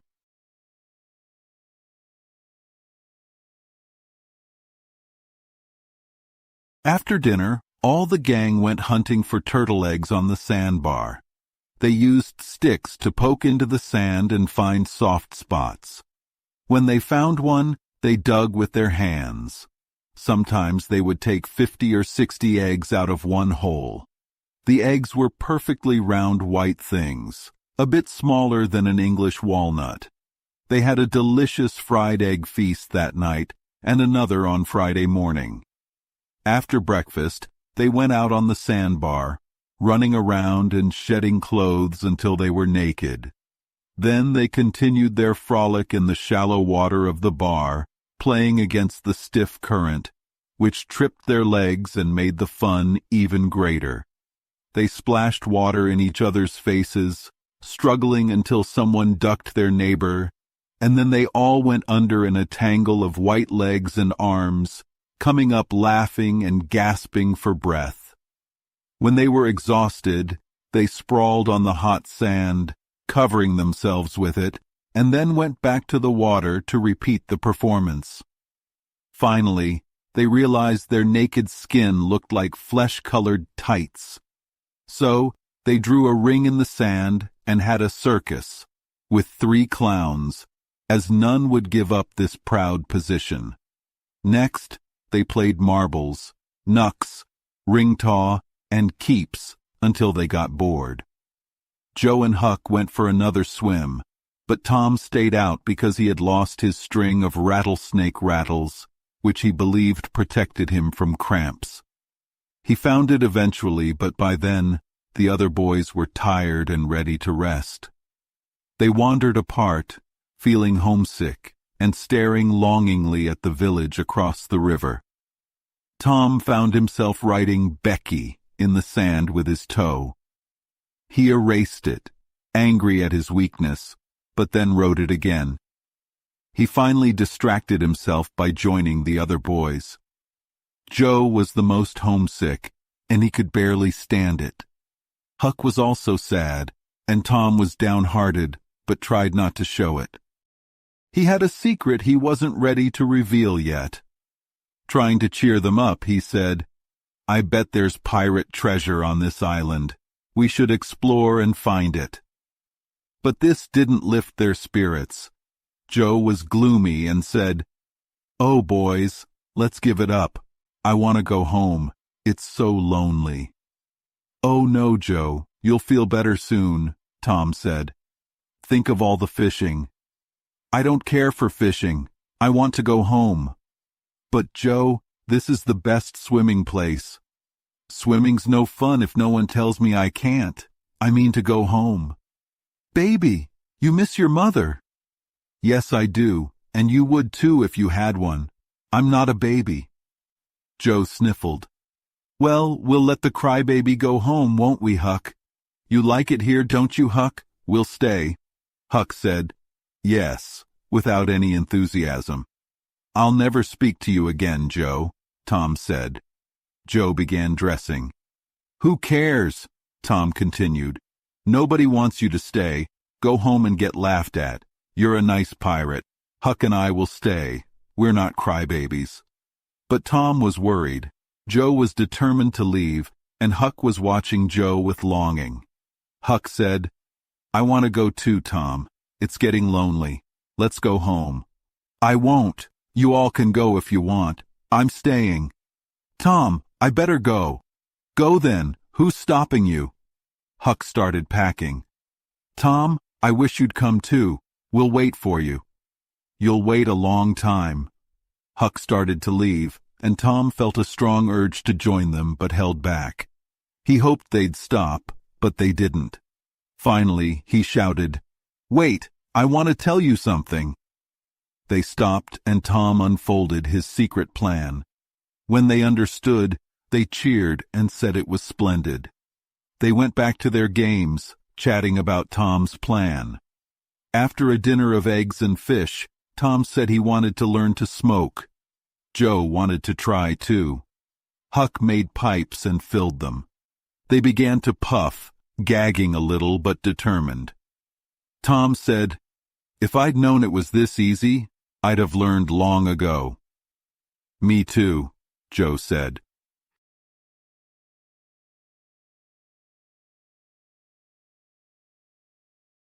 The little town was very quiet that Saturday afternoon. The Harpers and Aunt Polly's family were mourning deeply.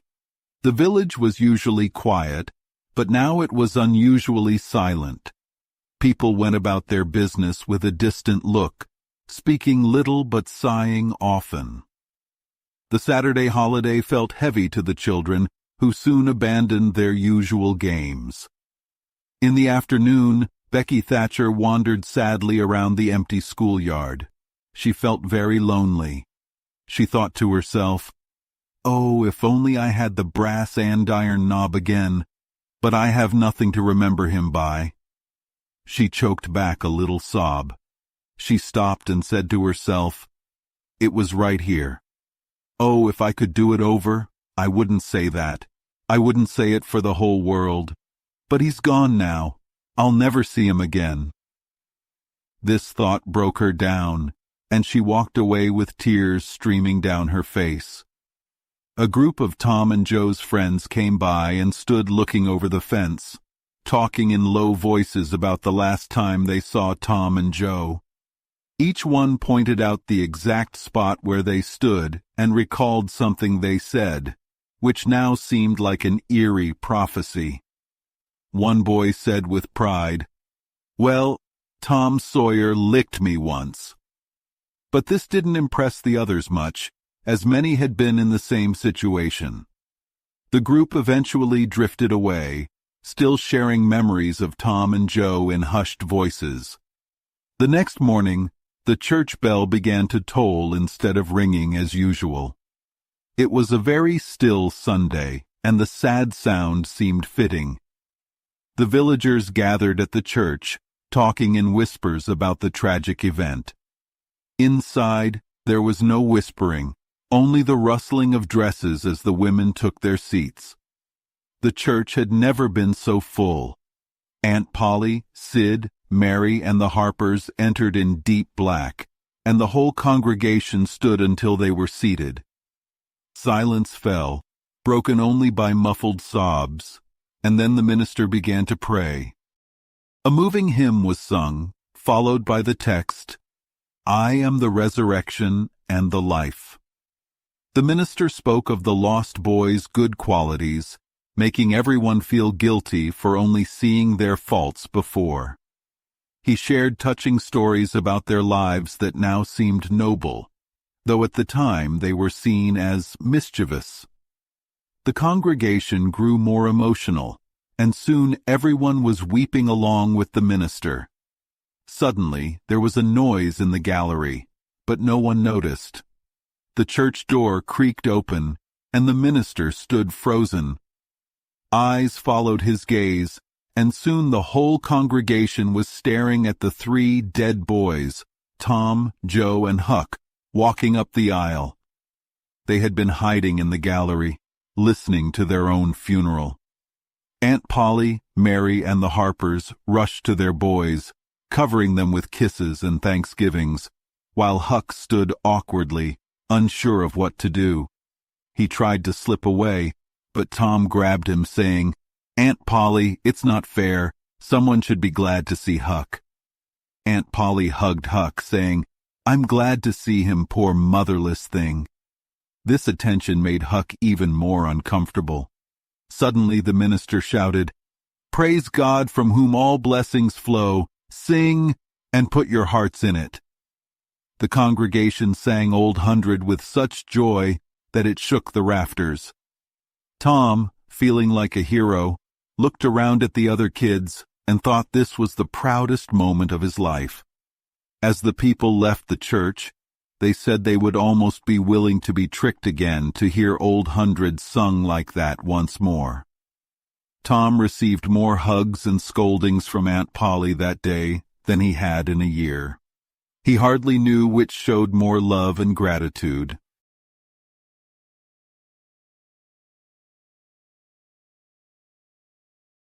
Tom's big secret was out. He had planned to return home with his fellow pirates to attend their own funerals. They had paddled to the Missouri shore on a log on Saturday evening, landed miles below the village, and slept in the woods until dawn. Then they snuck through back lanes and slept in the church gallery, hidden among the benches. On Monday morning at breakfast, Aunt Polly and Mary were very loving and attentive to Tom. Aunt Polly said, "Well, it was a fine joke, Tom, making everyone worry all week just so you boys could have fun. But it's a shame you let me suffer so. If you could come to your funeral, you could have given me a hint that you weren't dead." "Yes, you could have done that, Tom," said Mary. "And I believe you would have if you'd thought of it." "Would you, Tom?" Aunt Polly asked, her face lighting up hopefully. "Would you have told me if you'd thought of it?" Tom hesitated.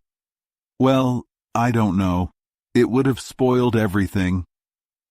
"Tom, I hoped you loved me enough to think of it," Aunt Polly said sadly, making Tom uncomfortable. "It would have meant something if you'd cared enough to think about it, even if you didn't do it." Mary tried to comfort her, saying, "It's just Tom's way. He's always in such a rush that he doesn't think of things." More's the pity. Sid would have thought of it and done it too, Aunt Polly said. Tom, one day you'll look back and wish you had cared more for me when it would have cost you so little. Auntie, you know I do care for you, Tom said. I'd know it better if you acted more like it. Tom, feeling remorseful, said, I wish I'd thought of it, but I did dream about you. Isn't that something? It's not much, but it's better than nothing. What did you dream? Wednesday night, I dreamt that you were sitting by the bed, and Sid was by the woodbox, and Mary next to him. We were. That's how we always are. I'm glad your dreams could remember us. And I dreamt that Joe Harper's mother was here. She was. Did you dream anything else? Lots, but it's all dim now. Try to remember. Tom pressed his fingers to his forehead. I've got it. The wind blew the candle. Go on, Tom. It seems like you said, I believe the door. Go on, Tom. You said you believed the door was open. I did say that, didn't I, Mary? Go on. And then you made Sid shut it. That's right. I never heard the beat of that in all my days. Don't tell me there's nothing in dreams anymore. Go on, Tom. It's all coming back now. You said I wasn't bad, just mischievous, and not any more responsible than a colt. And so I did. Go on. And then you began to cry. So I did. Not the first time either. And then Mrs. Harper began to cry too, and said Joe was the same, and she wished she hadn't whipped him for taking the cream when she'd thrown it out herself. Tom, you were prophesying. Go on. Sid said he hoped I was better off where I was, but if I'd been better sometimes? That's his exact words.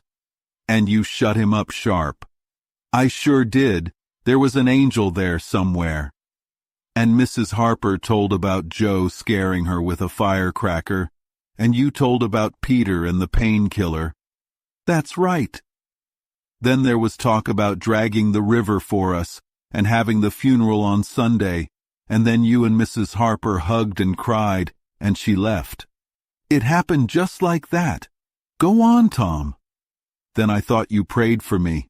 I saw you and heard every word. You went to bed, and I was so sorry that I wrote on a piece of bark, "We ain't dead, we are only off being pirates," and put it on the table by the candle. Then I thought I leaned over and kissed you. Did you, Tom? Did you? Aunt Polly cried, embracing him tightly. I forgive you for everything, Sid murmured just loud enough to hear. It was very kind, even though it was only a dream. Shut up, Sid. Tom would do the same if he was awake.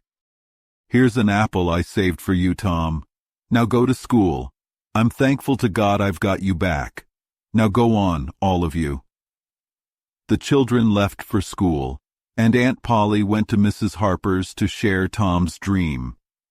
Sid kept his thoughts to himself, but wondered how Tom's long dream had no mistakes. Tom felt like a hero. He walked with a dignified swagger, aware of the admiring eyes on him. Smaller boys followed him, proud to be seen with him, as if he were leading a parade. Boys his age pretended not to notice him, but were secretly envious of his sun-tanned skin and newfound fame. At school, the children's admiration made Tom and Joe insufferably proud. They began recounting their adventures, but never finished. When they pulled out their pipes and puffed around, they felt they had reached the height of glory. Tom decided he didn't need Becky Thatcher now. He would live for glory. But when Becky arrived, Tom pretended not to see her. Becky tried to get his attention, playing and laughing near him. It only made Tom more determined to ignore her. She tried to join a conversation with a girl near Tom, but he kept talking to Amy Lawrence about his adventures. Becky, hurt and angry, left and cried. At recess, Tom flirted with Amy to make Becky jealous. When he saw Becky with Alfred Temple, jealousy consumed him. He regretted not making up with Becky and wanted to cry with frustration. Amy's chatter became intolerable, and he hinted at things he had to do, hoping she'd leave. Finally, he made an excuse and hurried away, cursing his luck. Becky, seeing no reaction from Tom, grew miserable. She wished she hadn't pushed him away. Alfred, trying to cheer her up, was rebuffed. She told him to leave her alone and walked away, crying. Alfred, humiliated and angry, saw Tom's spelling book and poured ink on the page, hoping to get Tom into trouble. Becky saw Alfred's act and intended to tell Tom, but then remembered how Tom had treated her. She decided to let Tom get in trouble and resolved to hate him forever.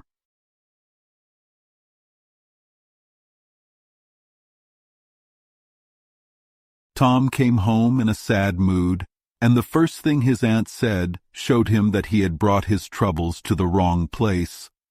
"Tom, I've a notion to skin you alive." "Auntie, what did I do?" "You know well enough. I went over to Serene Harper's, thinking I could make her believe all that nonsense about your dream. But she found out from Joe that you were here and heard all our talk that night." "Tom, I don't know what to do with a boy who acts like that. It makes me feel so bad to think you let me go make a fool of myself and didn't say a word." This was a new angle on the situation.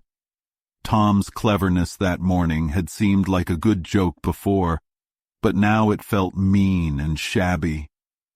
He hung his head and couldn't think of anything to say. Then he said, "Auntie, I wish I hadn't done it, but I didn't think." "Oh, child, you never think. You never think of anything but your own selfishness. You could think to come all the way from Jackson's Island at night to laugh at our troubles, and you could think to fool me with a lie about a dream, but you couldn't think to pity us and save us from sorrow. Auntie, I know it was mean, but I didn't mean to be mean. I didn't, honest. And besides, I didn't come over here to laugh at you that night." "What did you come for then?" "To tell you not to worry about us, because we hadn't drowned." "Tom, I'd be the happiest soul in this world if I could believe you ever had a good thought like that. But you know you didn't. And I know it, Tom." "Indeed, and truly I did, Auntie. I wish I may never stir if I didn't." "Oh, Tom, don't lie. Don't do it. It only makes things 100 times worse." "It's not a lie, Auntie. It's the truth. I wanted to keep you from grieving. That's why I came. I'd give the whole world to believe that. It would cover up a lot of sins, Tom. I'd almost be glad you ran off and acted so bad. But it's not reasonable, because why didn't you tell me, child?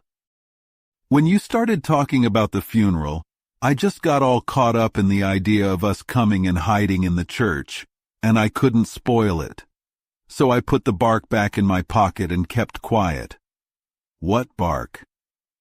"The bark I wrote on to tell you we'd gone pirating.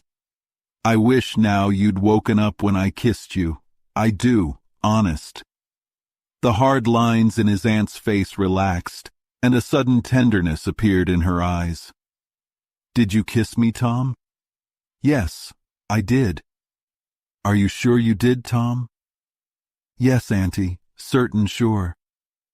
"What did you kiss me for, Tom?" "Because I loved you so, and you were lying there moaning, and I was so sorry." The words sounded like the truth. The old lady couldn't hide the tremor in her voice when she said, "Kiss me again, Tom, and be off to school now, and don't bother me any more."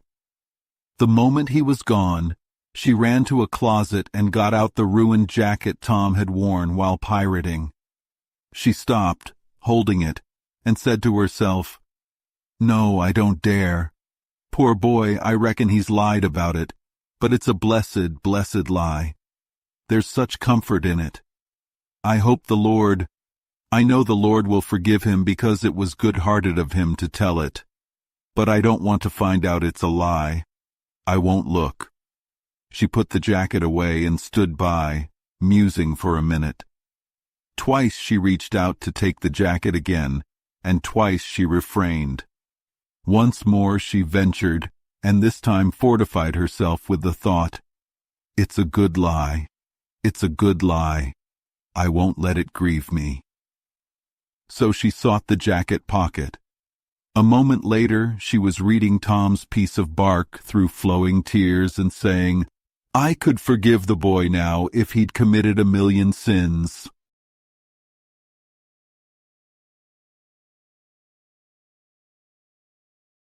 There was something about Aunt Polly's manner when she kissed Tom that lifted his spirits and made him happy again.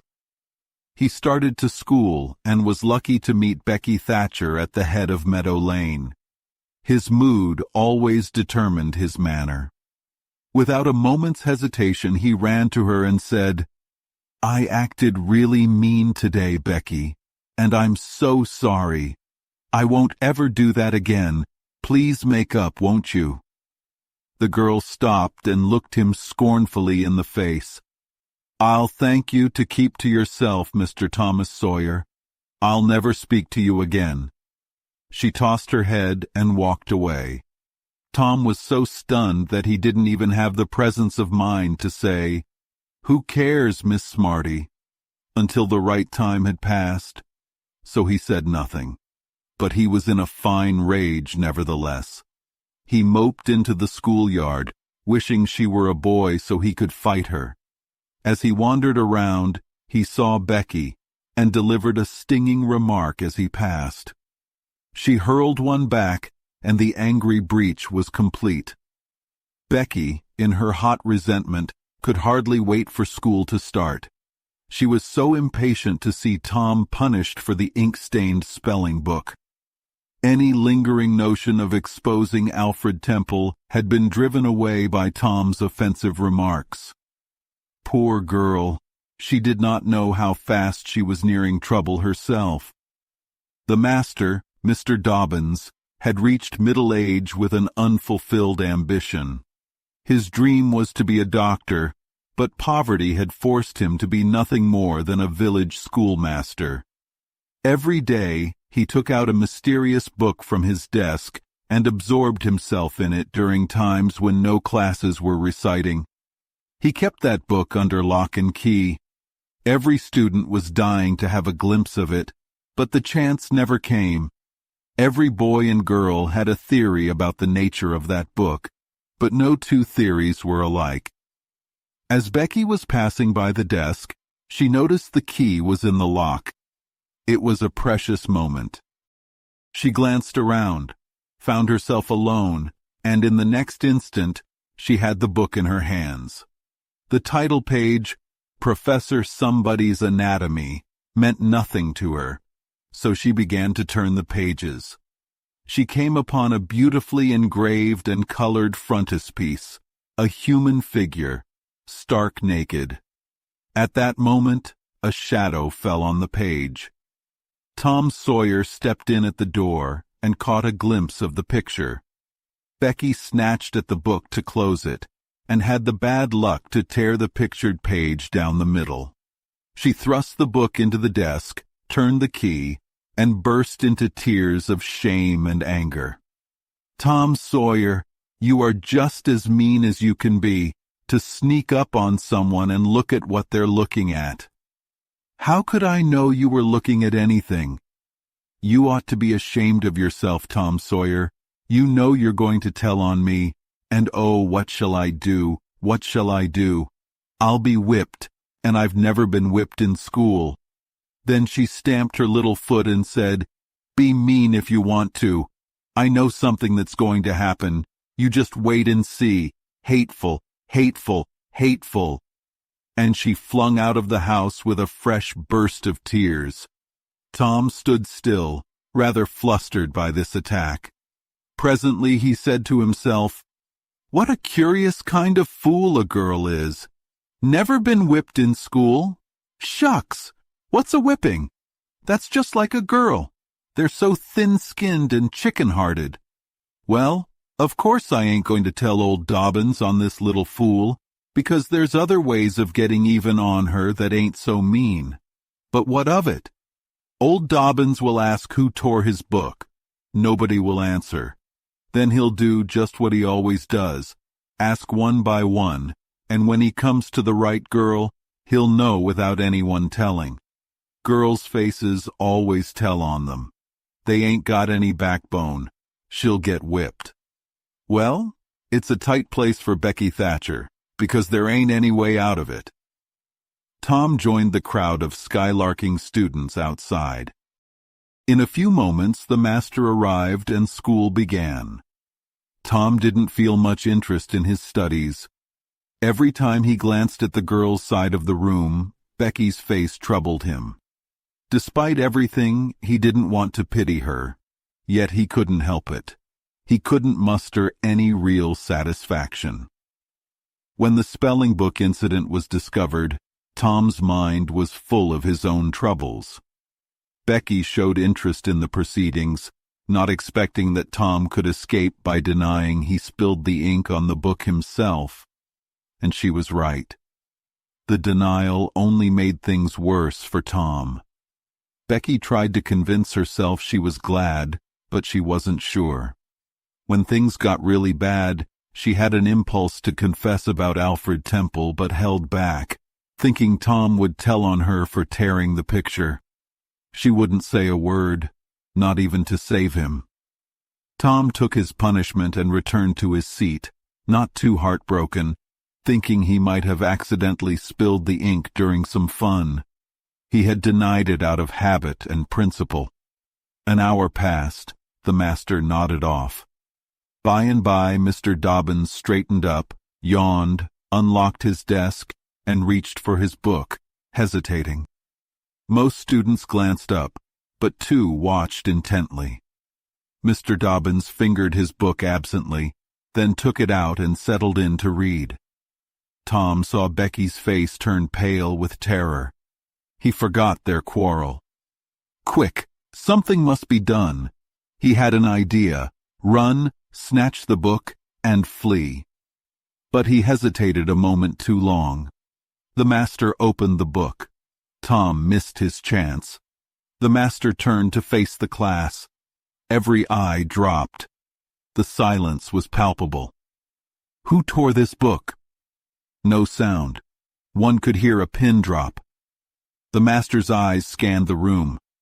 Benjamin Rogers, did you tear this book? No, sir. Another pause. Joseph Harper, did you? No, sir. Tom's uneasiness grew under the slow torture. The master scanned the boys, then turned to the girls. Amy Lawrence? A shake of the head. Gracie Miller? The same. Susan Harper, did you do this? No, sir. Becky Thatcher was next. Tom trembled. Rebecca Thatcher, the master said. Her face was white with fear. Did you tear— No, look me in the face. Did you tear this book? A thought shot through Tom's mind. He sprang to his feet and shouted, I did it! The class stared in disbelief. Tom stood to gather his wits. When he stepped forward for punishment, the gratitude in Becky's eyes seemed worth 100 whippings. Inspired by his own bravery, he took the hardest beating Mr. Dobbins had ever given without a cry. He didn't mind the extra punishment of staying 2 hours after school, knowing Becky would wait for him. That night, Tom planned revenge against Alfred Temple. Becky had confessed everything, including her own betrayal. But even his desire for revenge couldn't compete with the pleasant thoughts he had as he fell asleep to Becky's words. Tom, how could you be so noble?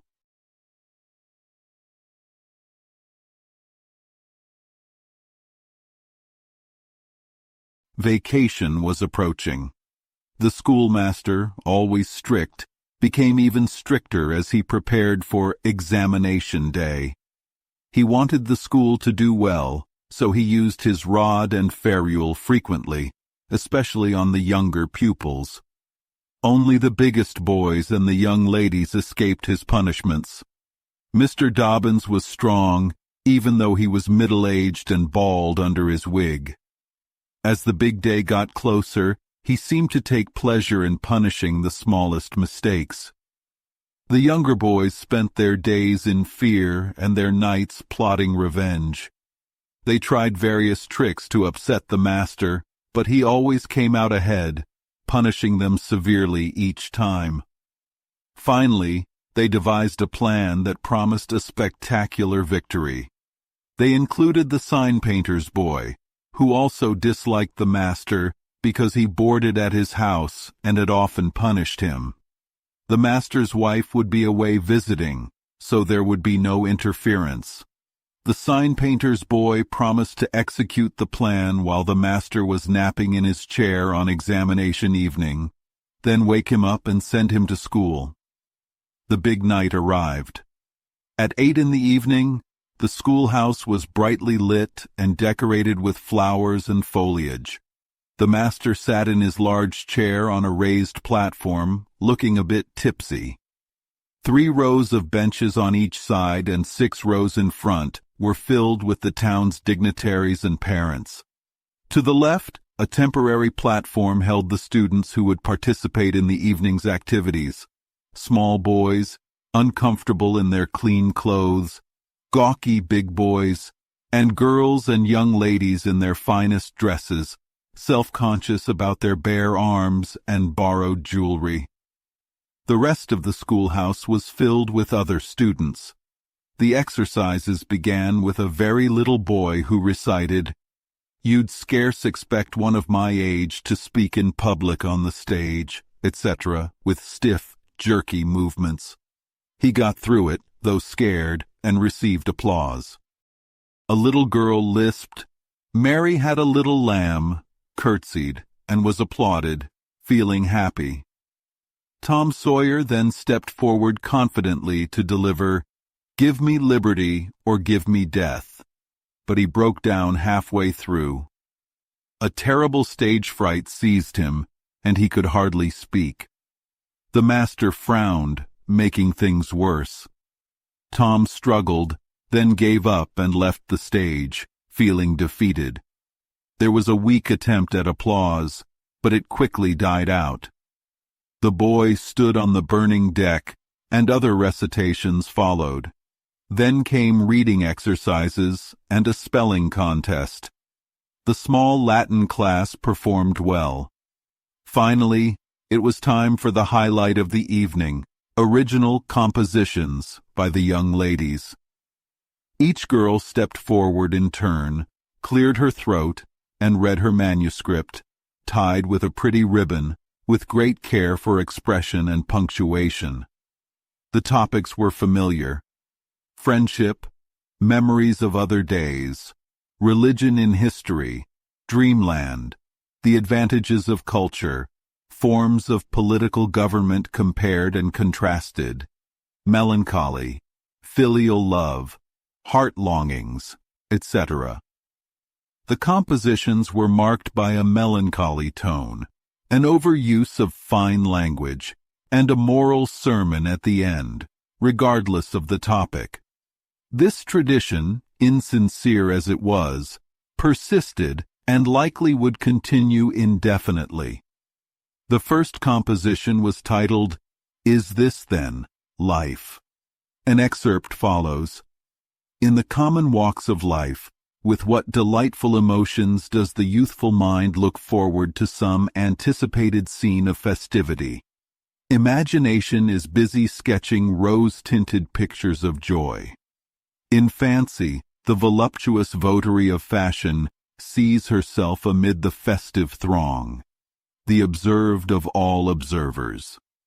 Her graceful form, arrayed in snowy robes, is whirling through the mazes of the joyous dance. Her eye is brightest, her step is lightest in the gay assembly.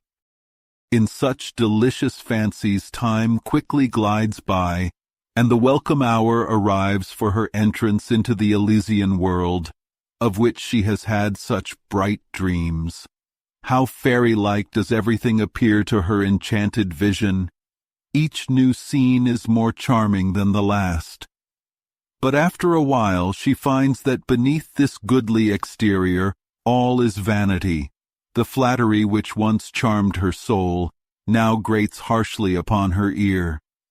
The ballroom has lost its charms, and with wasted health and embittered heart, she turns away with the conviction that earthly pleasures cannot satisfy the longings of the soul. The audience responded with whispered praise and enthusiastic applause. Next, a slim, pale girl read a poem titled A Missouri Maiden's Farewell to Alabama. 2 stanzas read, Alabama, goodbye, I love thee well, but yet for a while do I leave thee now. Sad, yes, sad thoughts of thee my heart doth swell, and burning recollections throng my brow, for I have wandered through thy flowery woods, have roamed and read near Tallapoosa's stream, have listened to Tallahassee warring floods, and wooed on Coosa's side Aurora's beam. Yet shame I not to bear an o'erfull heart, nor blush to turn behind my tearful eyes. 'Tis from no stranger land I now must part, 'tis to no strangers left I yield these sighs. Welcome and home were mine within this state, whose veils I leave, whose spires fade fast from me, and cold must be mine eyes, and heart, and Tate, when, dear Alabama, they turn cold on thee. Despite not knowing what Tate meant, the audience found the poem satisfactory.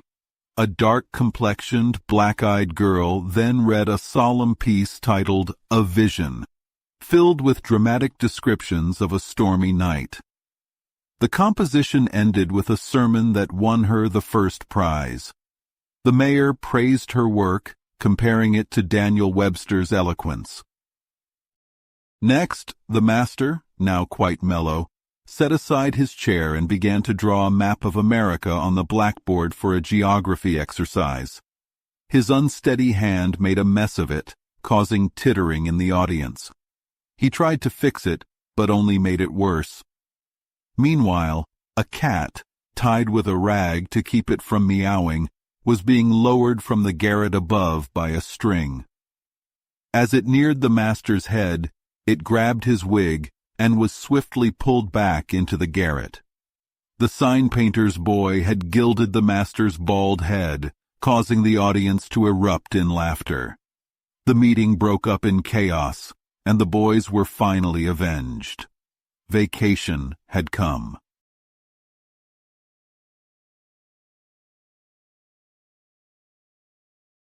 Tom joined a new club called the Cadets of Temperance. He liked their fancy uniforms. He promised to stop smoking, chewing tobacco, and swearing while he was a member. But Tom soon learned something new. When you promise not to do something, it makes you want to do it even more. Tom wanted to drink and swear so badly that he could barely resist. The only thing that kept him in the club was the chance to wear the red sash on special occasions. The 4th of July was coming, and Tom was excited about the parade. However, he couldn't resist his urges for even 2 days, and quit the cadets before the holiday arrived. Then he pinned his hopes on Judge Fraser, a local justice of the peace who was very sick. Tom thought the judge's funeral would be a big event, and hoped to wear his red sash there. For 3 days, Tom anxiously waited for news about the judge. Sometimes, the judge seemed close to death, and Tom would get out his uniform and practice in front of the mirror. But the judge kept getting better, then worse, then better again. Finally, the judge was declared to be recovering. Tom was upset and felt cheated. He resigned from the cadets right away. That very night, Judge Fraser had a relapse and died. Tom resolved never to trust adults again. The judge's funeral was grand. The cadets marched in their best uniforms, which made Tom envious. But he was free from the club now. He could drink and swear if he wanted to, but found that he no longer desired to do so. The simple fact that he could do those things made them less appealing. Tom soon realized that his long-awaited vacation was becoming boring. He tried to keep a diary, but nothing interesting happened for 3 days, so he gave up. A traveling minstrel show came to town, causing excitement. Tom and Joe Harper formed their own band of performers, and they had fun for 2 days. Even the 4th of July was a bit of a letdown because it rained, canceling the parade. Tom was also disappointed when he saw Mr. Benton, the famous U.S. Senator, who turned out to be just an ordinary-looking man. A circus arrived, and the boys played circus for 3 days in tents made of old carpets. They charged 3 pins for boys and 2 for girls. But soon, they tired of this game too. Next came a phrenologist and a mesmerizer. They fascinated the town briefly, but left it duller than ever when they departed. There were some boys and girls parties, but these were few and only made the time between them feel even emptier. Becky Thatcher had gone to visit her parents in Constantinople, leaving Tom with no one to brighten his days. The secret of the murder weighed heavily on him, like a constant pain. Then Tom got the measles. For 2 long weeks he lay in bed, uninterested in the world around him. When he finally recovered and went downtown, he found that everything had changed. There had been a religious revival, and everyone in town had got religion. Even the boys and girls were behaving piously. Tom searched for a familiar face that wasn't changed by the revival, but found none. He saw Joe Harper studying a Bible, Ben Rogers delivering tracts to the poor, and Jim Hollis praising the measles as a divine warning. Each encounter deepened Tom's depression. Finally, he sought out Huckleberry Finn, hoping Huck hadn't changed. But even Huck greeted him with a Bible verse. Tom's heart broke, and he went home, feeling utterly alone. That night, a terrible storm hit. Lightning flashed, thunder boomed, and rain poured down. Tom hid under his blankets, certain that the storm was divine punishment for his sins. He waited in terror, convinced that the heavens were furious with him. However, the storm passed without incident. Tom's first instinct was to be thankful and to reform his ways. But he decided to wait and see if there would be more storms before making any changes. The next day, Tom relapsed into illness. He spent another 3 weeks bedridden. When he finally recovered, he felt no joy, only loneliness. Wandering downtown, he found Jim Hollis playing judge in a mock trial of a cat accused of murdering a bird. He found Joe Harper and Huck Finn hiding in an alley, eating a stolen melon. They, like Tom, had backslid into their old ways after the religious revival wore off.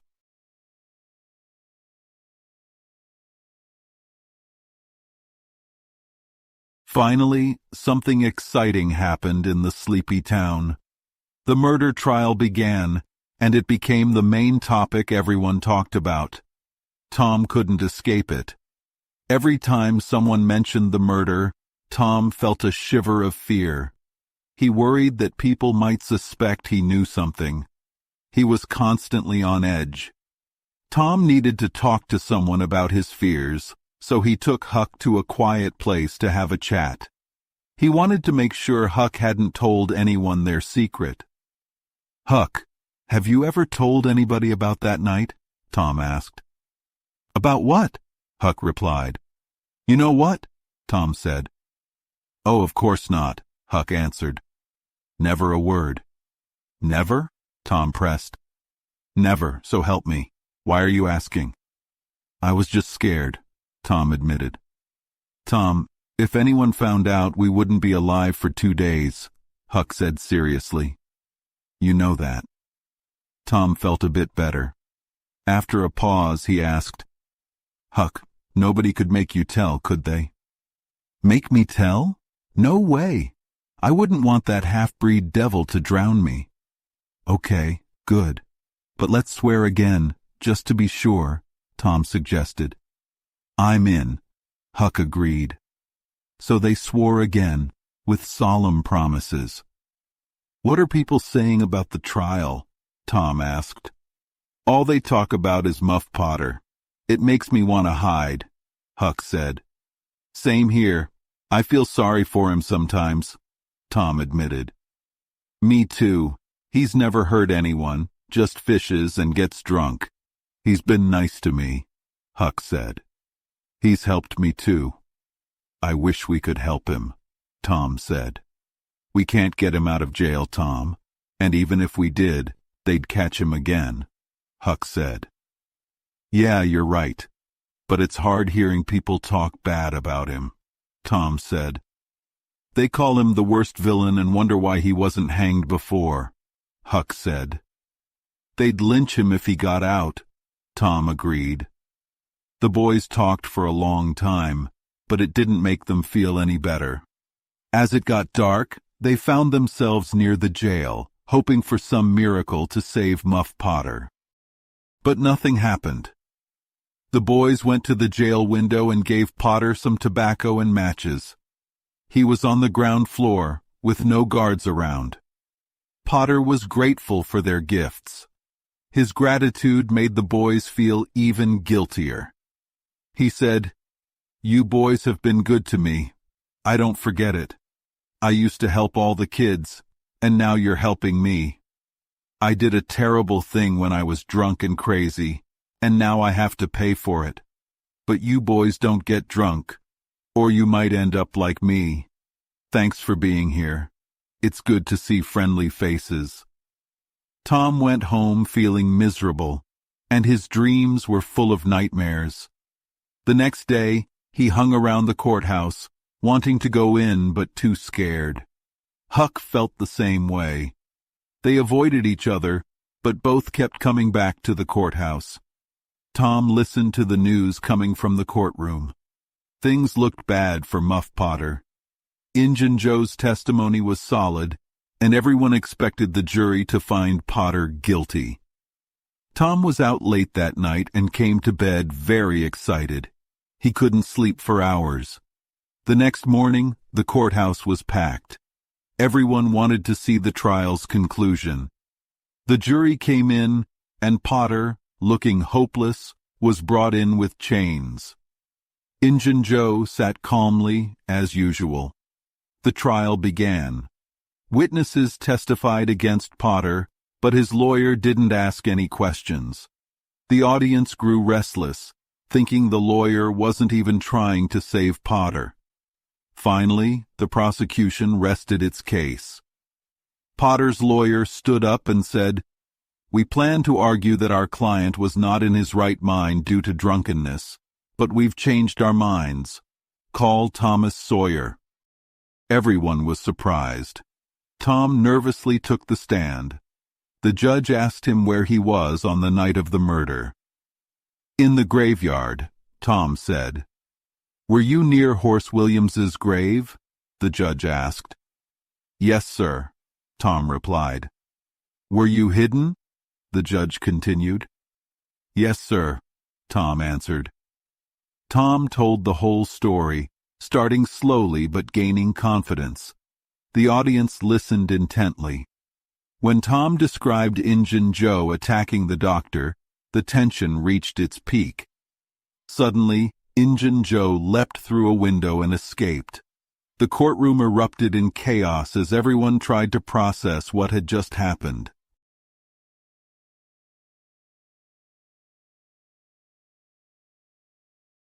Tom was a hero once more. Everyone in the village admired him. The old people loved him, and the young ones envied him. The village newspaper even wrote about him, predicting he might become president one day if he managed to stay out of trouble. People's attitudes towards Muff Potter changed completely. They had treated him badly before, but now they showered him with kindness and sympathy. The world can be strange, but sometimes it gets things right. For Tom, his days were filled with joy and excitement. But his nights were a different story. He was haunted by nightmares of Injun Joe. The fear of Injun Joe finding him made Tom dread nightfall. Poor Huck felt the same way.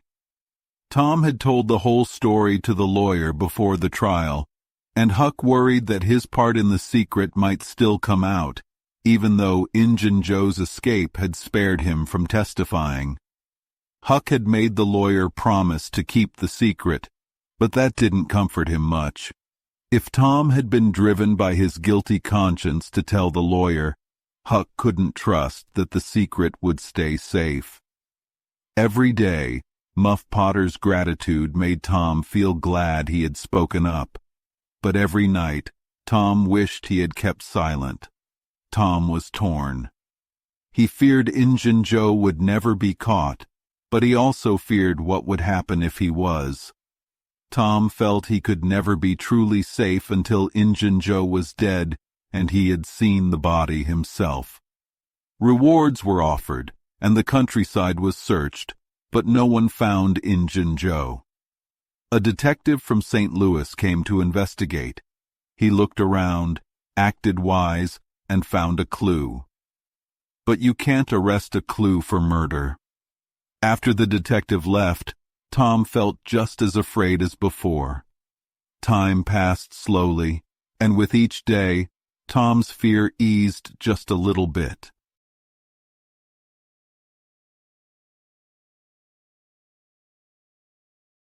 Every boy dreams of finding hidden treasure. One day, Tom felt this desire strongly. He looked for Joe Harper but couldn't find him. Next, he tried to find Ben Rogers, but Ben had gone fishing. Then, he found Huck Finn and shared his treasure-hunting plan. Huck was always willing to join an adventure, especially one that required no money. "Where'll we dig?" asked Huck. "Oh, most anywhere," replied Tom. "Is it hidden all around?" asked Huck. "No, it's hidden in very specific places, sometimes on islands, sometimes under an old dead tree, just where the shadow falls at midnight, but mostly under the floor in haunted houses." "Who hides it?" asked Huck. "Robbers, of course. I wouldn't hide it if it were mine. I'd spend it and have a good time," Huck said. "So would I. But robbers don't do that. They always hide it and leave it there." "Don't they come back for it?" Huck asked. "They think they will, but they usually forget the marks, or they die. The treasure just stays there until someone finds an old map with clues on how to find it." "Do you have one of those maps, Tom?" "No." "Then how are you going to find the treasure?" "I don't need a map. We'll just look in the usual places, haunted houses or under a dead tree with one limb sticking out." They decided to start with an old dead-limb tree on the hill. They grabbed a pick and a shovel and set off on their 3-mile hike. When they arrived, they rested under an elm tree and had a smoke. "What are you going to do with your share if we find treasure?" Tom asked. "I'll buy pie and soda every day and go to every circus," Huck replied. "Won't you save any of it?" "What for? My pap would come back and take it if I didn't spend it quickly." Tom said he would buy a new drum, a real sword, a red necktie, a bullpup, and get married. Huck was shocked. "Married?" "Yes." "Tom, you're crazy. Look at my parents. They fought all the time." "The girl I marry won't fight," Tom said confidently. They started digging, but after half an hour, they found nothing. They tried another spot, but still no luck. Huck suggested trying the tree behind the widow's house next. They decided to come back at midnight to dig where the shadow of the limb falls. They hid their tools and left. That night, they returned and marked the shadow at midnight. They dug and dug, but found only stones. Tom realized they might have guessed the wrong time. Huck suggested trying a haunted house next. Tom agreed, but Huck was scared of ghosts. Tom reassured him that ghosts don't come out during the day. The next day they approached the haunted house. It stood in a moonlit valley, isolated, with weeds covering the steps and the roof caved in. They decided to tackle it the next day in the daylight, hopeful but cautious.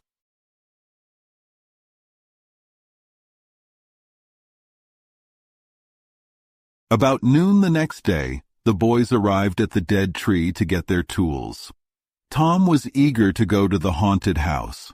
Huck was also eager, but suddenly said, "Looky here, Tom, do you know what day it is?" Tom thought about the days of the week and then looked startled. "My, I never once thought of it, Huck."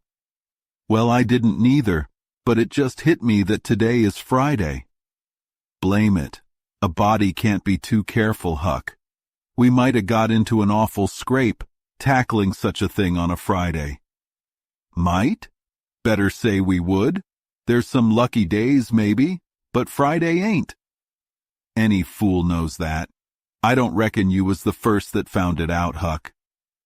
"Well, I never said I was, did I? And Friday ain't all, neither. I had a bad dream last night, dreamt about rats." "No, sure sign of trouble. Did they fight?" "No." "Well, that's good, Huck. When they don't fight, it's only a sign that there's trouble around. All we got to do is to look sharp and keep out of it. We'll drop this thing for today and play. Do you know Robin Hood, Huck?" "No." "Who's Robin Hood?" "Why, he was one of the greatest men that ever lived in England, and the best. He was a robber." "Cracky, I wish I was." "Who did he rob?" "Only sheriffs and bishops and rich people and kings. But he never bothered the poor. He loved them. He always shared with them. Well, he must have been a brick." "He was, Huck. Oh, he was the noblest man that ever was. They ain't any such men now, I can tell you. He could lick any man in England with one hand tied behind him, and he could take his yew-bow and plug a 10-cent piece every time, a mile and a half." "What's a yew-bow?" "I don't know. It's some kind of a bow, of course. And if he hit that dime only on the edge, he would sit down and cry, and curse. But we'll play Robin Hood. It's nobby fun. I'll learn you." "I'm agreed." So they played Robin Hood all afternoon, sometimes looking at the haunted house and talking about their plans for the next day. As the sun began to set, they walked home through the shadows of the trees and soon were hidden from sight in the woods of Cardiff Hill. On Saturday, just after noon, the boys were at the dead tree again. They had a smoke and a chat in the shade, and then dug a little in their last hole, not with much hope, but because Tom said that many people had given up treasure when they were only inches away from it. They didn't find anything, so they picked up their tools and went away, feeling they had done everything treasure hunters should do. When they reached the haunted house, the silence and desolation made them afraid to enter at first. They peeped through the door and saw a weed-filled room with no floor, an old fireplace, broken windows, a ruined staircase, and cobwebs everywhere. They entered softly, talking in whispers, ready to run at any moment. Soon they felt bolder and started to explore. They decided to go upstairs. This felt like cutting off their escape route, but they dared each other until they went up. They found the same signs of decay. In one corner, they found a closet that seemed mysterious, but it was empty. Their courage was high, and they were about to start work when— "Shh," said Tom. "What is it?" whispered Huck, blanching with fright. "Shh. There. Hear it?" "Yes. Oh my, let's run." "Keep still. Don't budge. They're coming right toward the door." The boys lay down on the floor and looked through knotholes, waiting in fear. "They've stopped. No, they're coming. Here they are. Don't whisper another word, Huck. My goodness, I wish I was out of this." 2 men entered. Each boy thought, "There's the old deaf and dumb Spaniard who's been around town lately. Never saw the other man before." The other man was ragged and rough-looking. The Spaniard had a serape, bushy white whiskers, long white hair, and green goggles. The stranger was talking in a low voice. They sat down with their backs to the wall, facing the door, and the stranger continued talking. His manner became less guarded, and his words clearer. "No," said he. "I've thought it over, and I don't like it. It's dangerous." "Dangerous!" grunted the deaf and dumb Spaniard, to the boys' surprise. "Milksop." The boys gasped and trembled. It was Injun Joe's voice. There was silence for some time. Then Joe said, "What's more dangerous than that job up the river, but nothing's come of it? That's different. It's far away and no other houses around. It won't ever be known that we tried, as long as we didn't succeed." "Well, what's more dangerous than coming here in the daytime? Anybody would suspect us if they saw us." "I know that. But there wasn't any other place as handy after that fool job. I want to quit this shanty. I wanted to yesterday, but those infernal boys were playing over there on the hill in full view." The boys quaked at this remark, glad they had remembered it was Friday, and decided to wait. They wished they had waited a year. The men got some food and made lunch. After a long silence, Injun Joe said, "Look here, lad. You go back up the river where you belong. Wait there till you hear from me. I'll take the chance of coming to town once more for a look. We'll do that dangerous job after I've looked around. Then for Texas, we'll leg it together." This was satisfactory. Both men started to yawn, and Injun Joe said, "I'm dead for sleep. It's your turn to watch."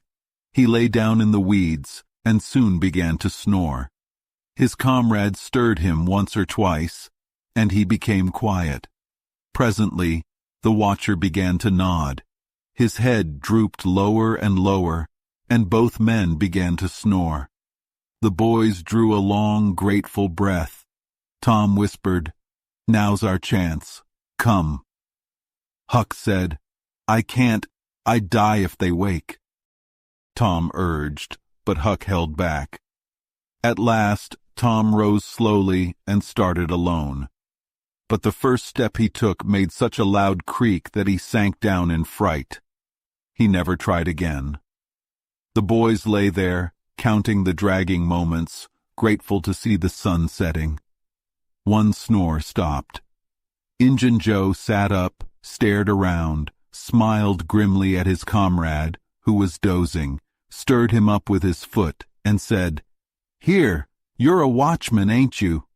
All right, though, nothing's happened." "My, have I been asleep?" "Oh, partly. Nearly time for us to move, pard. What'll we do with what little swag we've got left?" "I don't know.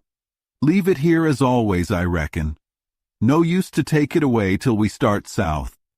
650 in silver is something to carry." "All right. It won't matter to come here once more." "No, but we'll come at night as usual. It's better." "Yes, but look here. It may be a while before I get the right chance at that job. Accidents might happen. We'll just bury it, and bury it deep." Good idea, said the comrade. He knelt, raised a hearthstone, and took out a bag that jingled. He subtracted some money for himself and Injun Joe, and passed the bag to the latter, who was digging with his bowie knife. The boys watched, forgetting their fear and misery. With gloating eyes, they saw Joe's knife strike something. "Hello," said he. "What is it?" said his comrade. "Half-rotten plank. No, it's a box. Here, help me see what's here. Never mind, I've broken a hole." He reached in and drew out a handful of coins. The boys were as excited as the men. Joe's comrade said, "We'll make quick work of this. There's a rusty pick in the weeds the other side of the fireplace. I saw it a minute ago." He brought the boys pick and shovel. Injun Joe examined the pick, shook his head, muttered, and began to use it. The box was unearthed. It was iron-bound and had been very strong before the years weakened it. The men contemplated the treasure in blissful silence. "Pard, there's thousands of dollars here," said Injun Joe. "Merle's gang used to be around here one summer," the stranger observed. "I know it," said Injun Joe. "This looks like it." "Now you won't need to do that job." The half-breed frowned. "You don't know me. It ain't robbery, it's revenge." His eyes flamed. "I'll need your help. When it's finished, then Texas." "Well, if you say so. What'll we do with this? Bury it again?" "Yes. No, by the great Sachem, no. I'd nearly forgot. That pick had fresh earth on it. Who brought them here? Where are they?"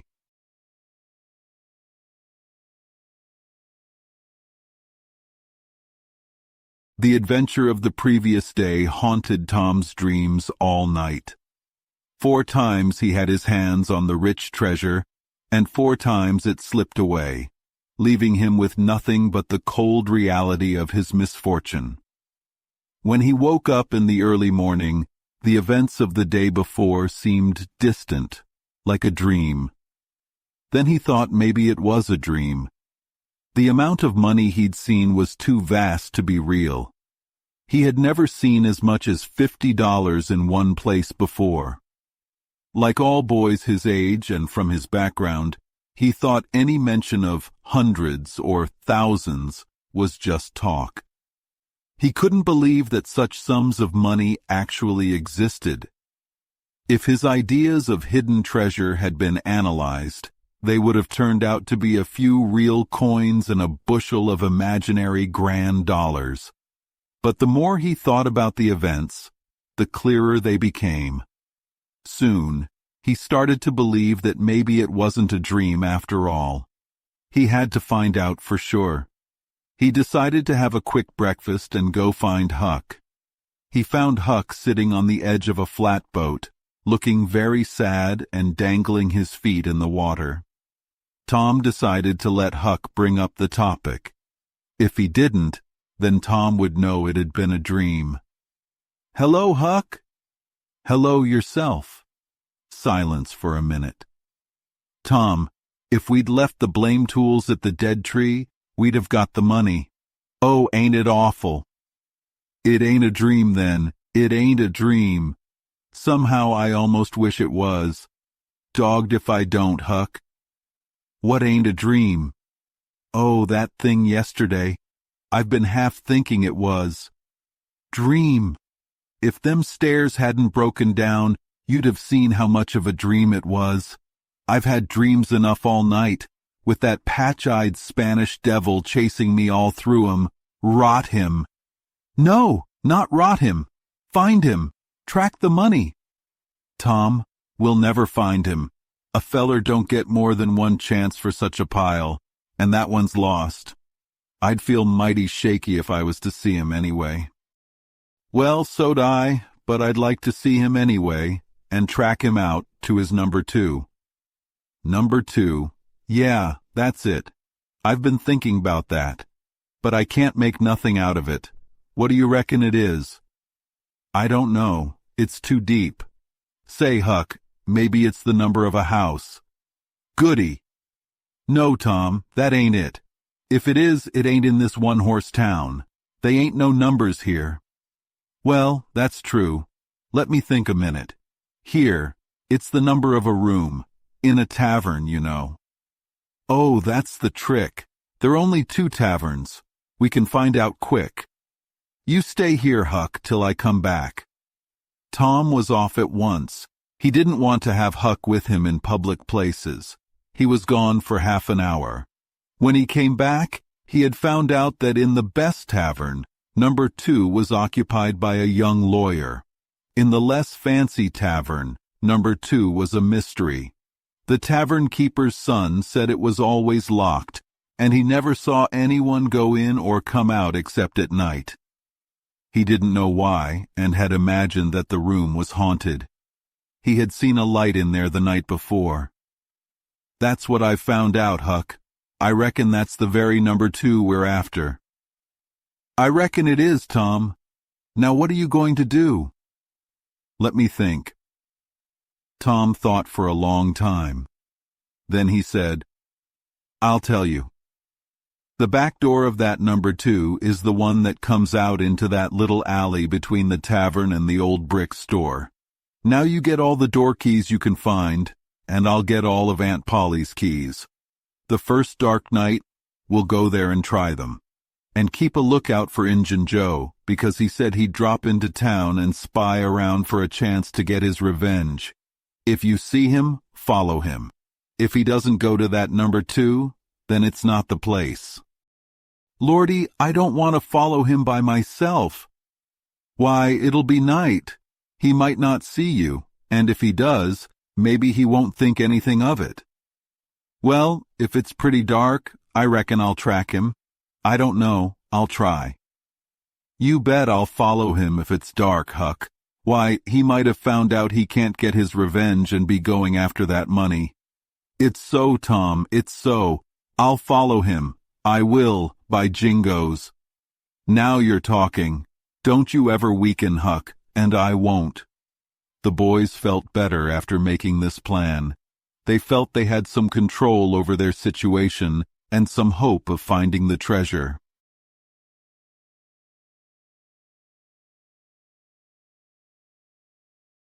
That night, Tom and Huck were ready for their adventure.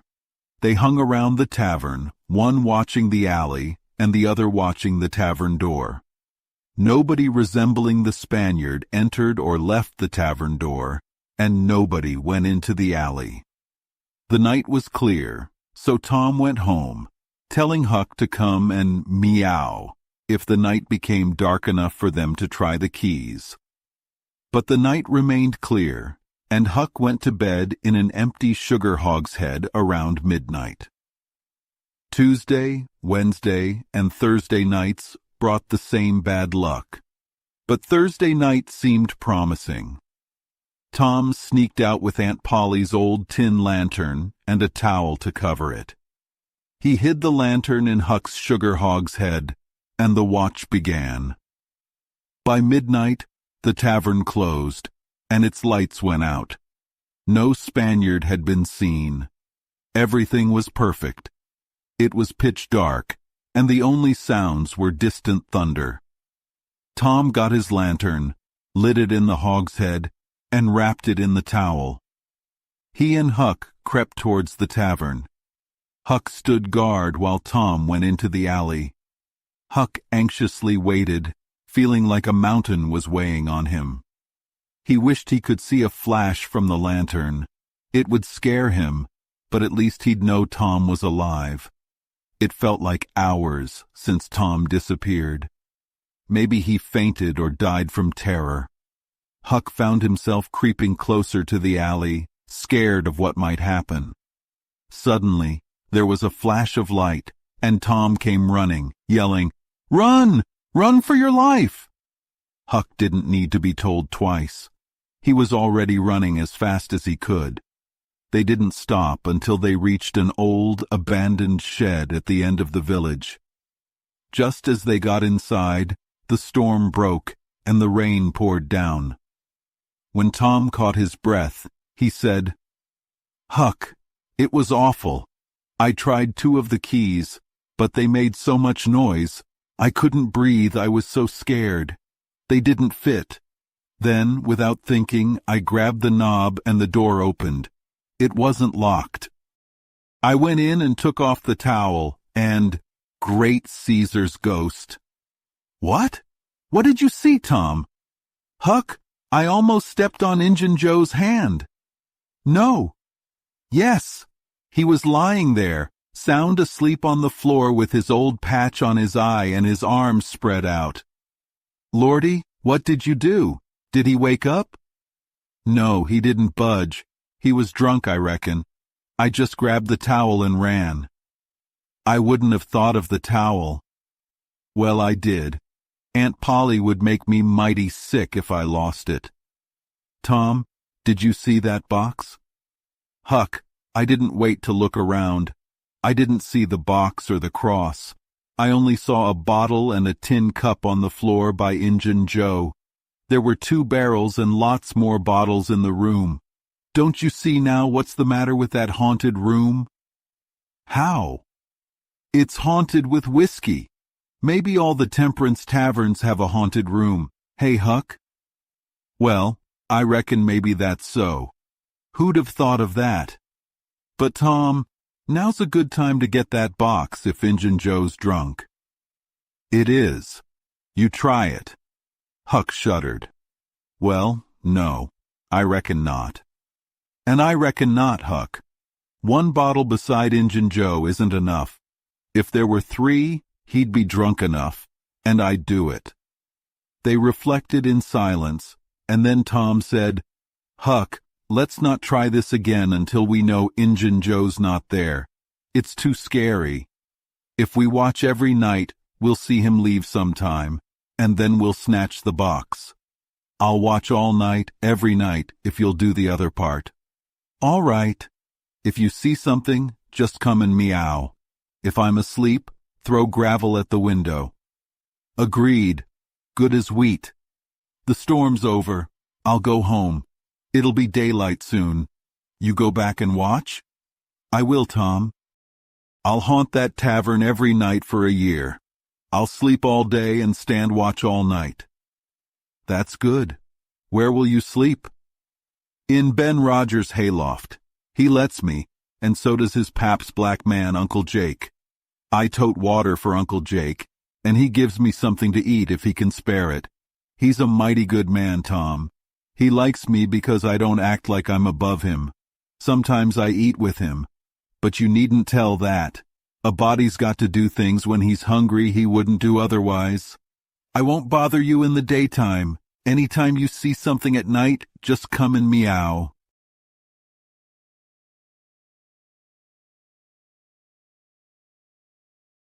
On Friday morning, Tom woke up to some great news.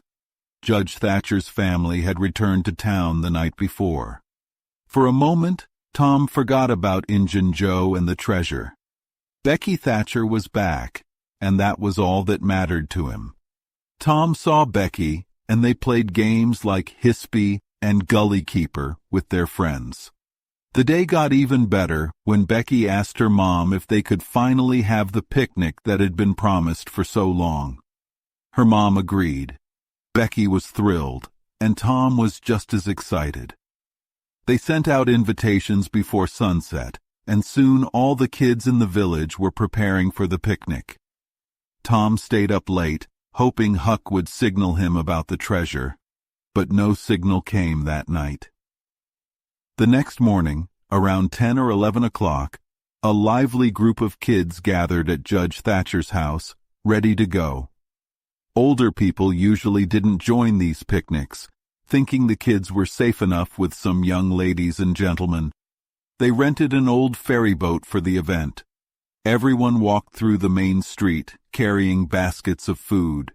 Sid was sick and couldn't come, and Mary stayed home to take care of him. As they were leaving, Mrs. Thatcher told Becky, "You'll be back late.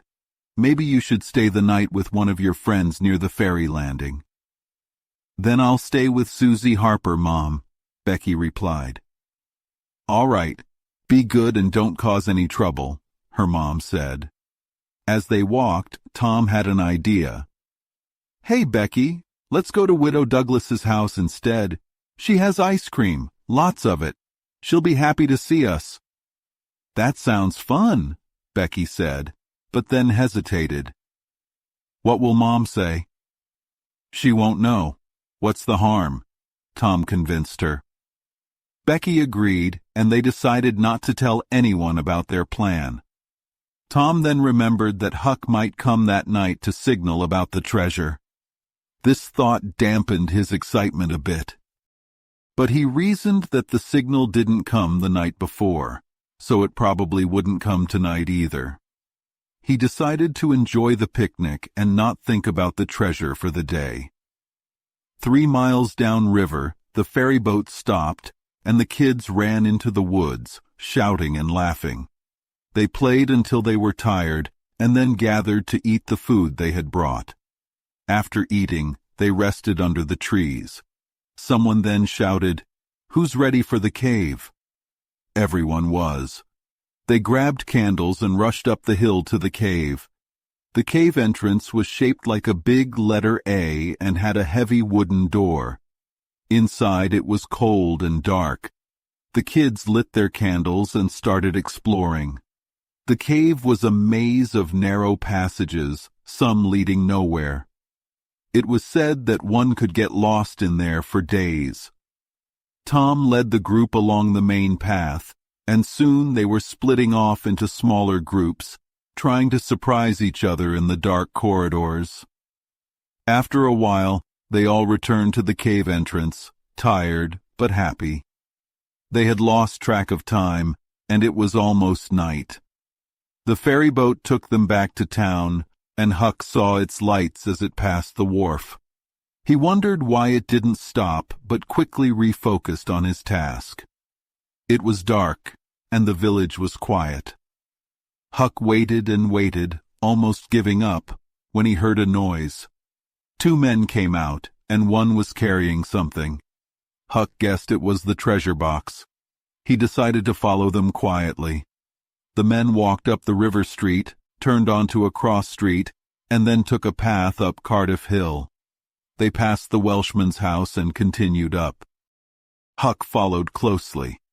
They went into a narrow path through some bushes, and Huck followed carefully. Suddenly, he heard Injun Joe's voice. They were planning to hurt Widow Douglas because her husband had wronged him. Huck was scared but knew he had to warn her. He backed away carefully, then ran to the Welshman's house and banged on the door. He told them everything, and soon the Welshman and his sons, armed, were heading up the hill. Huck hid and listened. There was a tense silence, then gunshots and a cry. Huck didn't wait to find out what happened. He ran down the hill as fast as he could.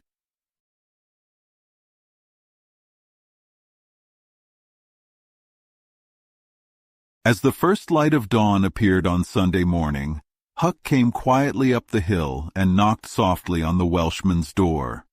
The people inside were asleep but alert due to the exciting events of the night. A voice called from a window. "Who's there?" Huck replied in a scared whisper. "Please let me in. It's only Huck Finn." "It's a name that can open this door any time, lad, and welcome." These were strange and kind words for Huck. He had never heard such pleasant words directed at him before. The door was quickly unlocked, and he entered. Huck was given a seat, and the old man and his tall sons dressed quickly. "Now, my boy, I hope you're hungry because breakfast will be ready soon, and we'll have a hot one. Make yourself comfortable. We hoped you'd stay here last night." "I was really scared," Huck said. "I ran when the pistols went off and didn't stop for 3 miles. I came now because I wanted to know what happened, and I came before daylight because I didn't want to meet those devils, even if they were dead." "Well, poor chap, you do look like you've had a rough night, but there's a bed for you after breakfast. No, they aren't dead. We're sorry about that. We knew where to find them because of your description. We sneaked up close, but then I had to sneeze. I tried to hold it back, but it came out. I was in the lead with my pistol raised, and when I sneezed, the scoundrels ran. I shouted, "Fire, boys!" and we shot at the rustling sounds. But they escaped, and we chased them into the woods. They fired a shot each as they ran, but missed us. We then got the constables, and they guarded the riverbank. This morning the sheriff and a group will search the woods. My boys will join them soon. We wish we had a better description of those rascals. Did you see what they looked like? Oh yes, I saw them in town and followed them. Great, describe them. One is the old deaf and dumb Spaniard, and the other is a mean-looking, ragged man. That's enough, lad, we know the men. We saw them behind the widow's house one day. Off you go, boys. Tell the sheriff. Get your breakfast tomorrow. The Welshman's sons left immediately. As they were leaving, Huck jumped up and said, "Oh, please don't tell anyone it was me who told on them. Please." "All right, Huck, but you deserve credit."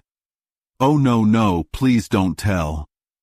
After the young men left, the old Welshman said, "They won't tell, and I won't either, but why don't you want anyone to know?" Huck wouldn't explain much. He just said he knew too much about one of those men and didn't want him to know that Huck knew. He feared he would be killed for it. The old man promised to keep the secret again and asked, "How did you come to follow these fellows? Did they seem suspicious?" Huck was quiet for a moment, then said, "Well, people say I'm a bad kid, and sometimes I can't sleep because of it. Last night, I couldn't sleep, so I went up the street around midnight. When I got to the old brick store by the Temperance Tavern, I leaned against the wall to think. Then these two guys came along, and one wanted a light for his cigar. The cigars lit up their faces, and I saw that one was the deaf and dumb Spaniard with white whiskers and an eye patch, and the other was a ragged-looking man. Could you see the rags by the cigar light?" Huck was thrown off for a moment, but then said, "Well, I don't know, but it seems like I did." "Then they went on, and you—" "Followed them. I wanted to see what was up. I followed them to the widow's stile, stood in the dark, and heard the ragged one beg for the widow and the Spaniard swear he'd ruin her looks just like I told you." "What? The deaf and dumb man said all that?" Huck realized he had made a mistake. He tried to cover it up, but the old man's eyes were on him. Huck made blunder after blunder.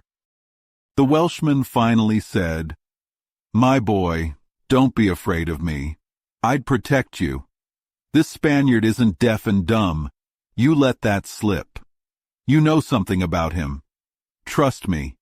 Tell me what it is, and I won't betray you."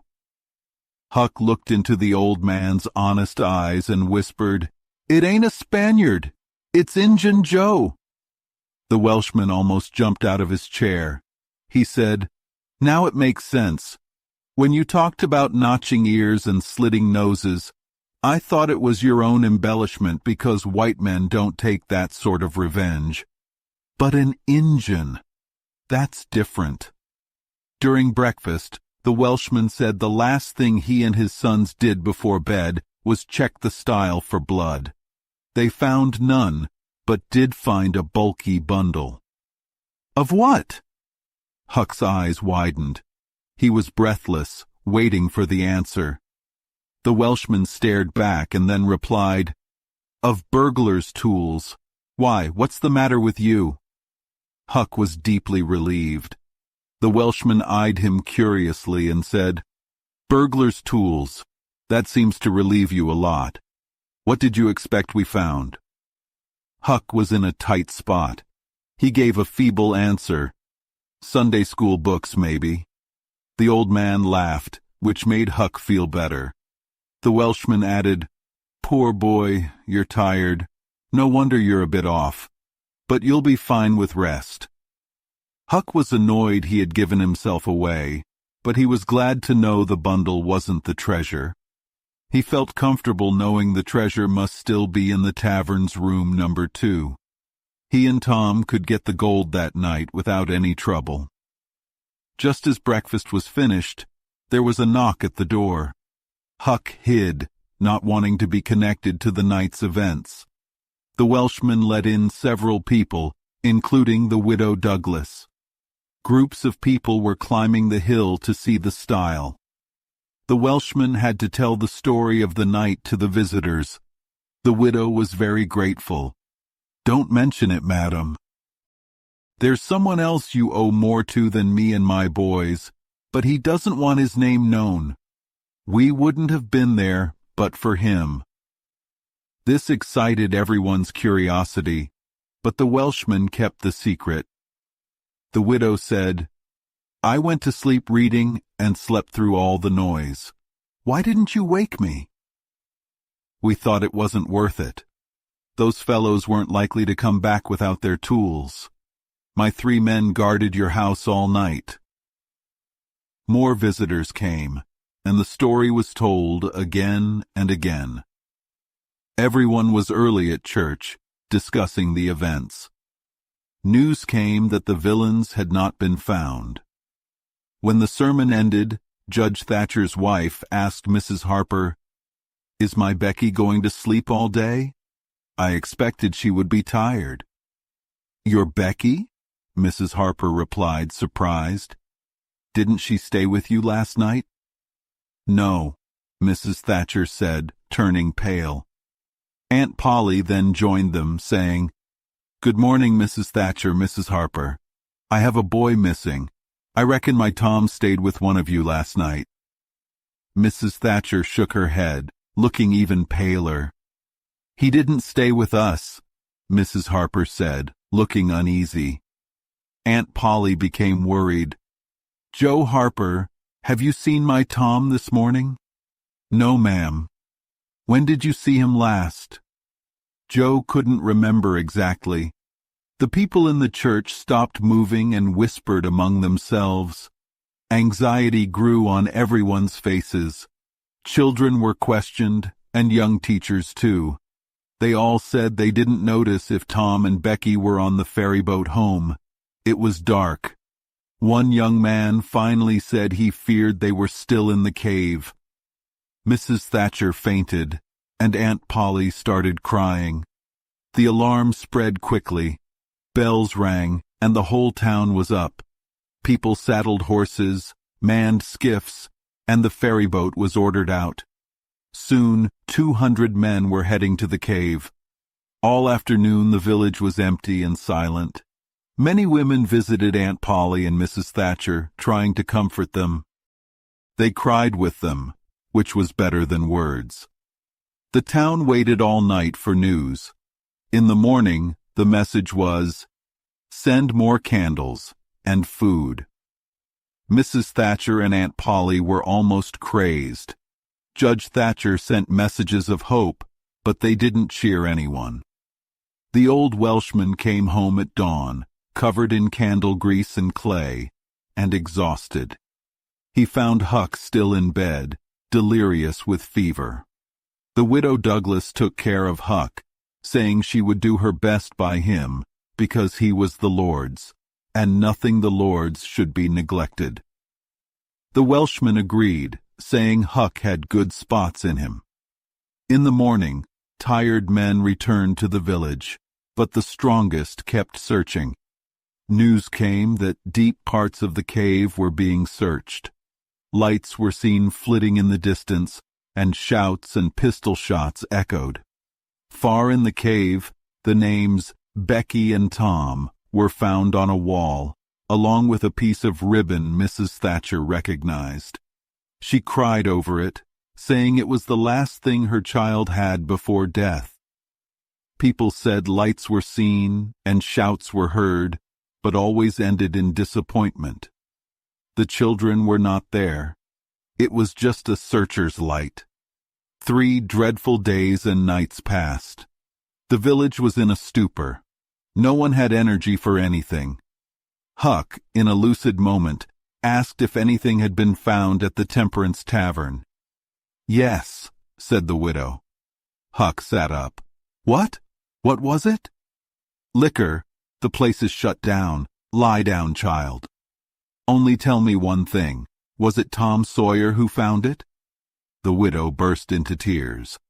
"Hush, child, hush. You must not talk. You are very sick."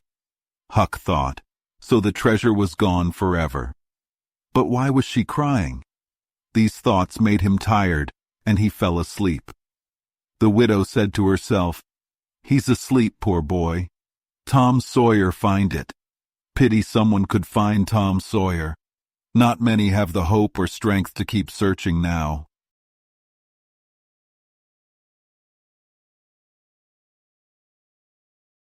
Now let's talk about Tom and Becky's part in the picnic. They walked through the dark paths of the cave with the other kids, looking at the familiar wonders of the cave.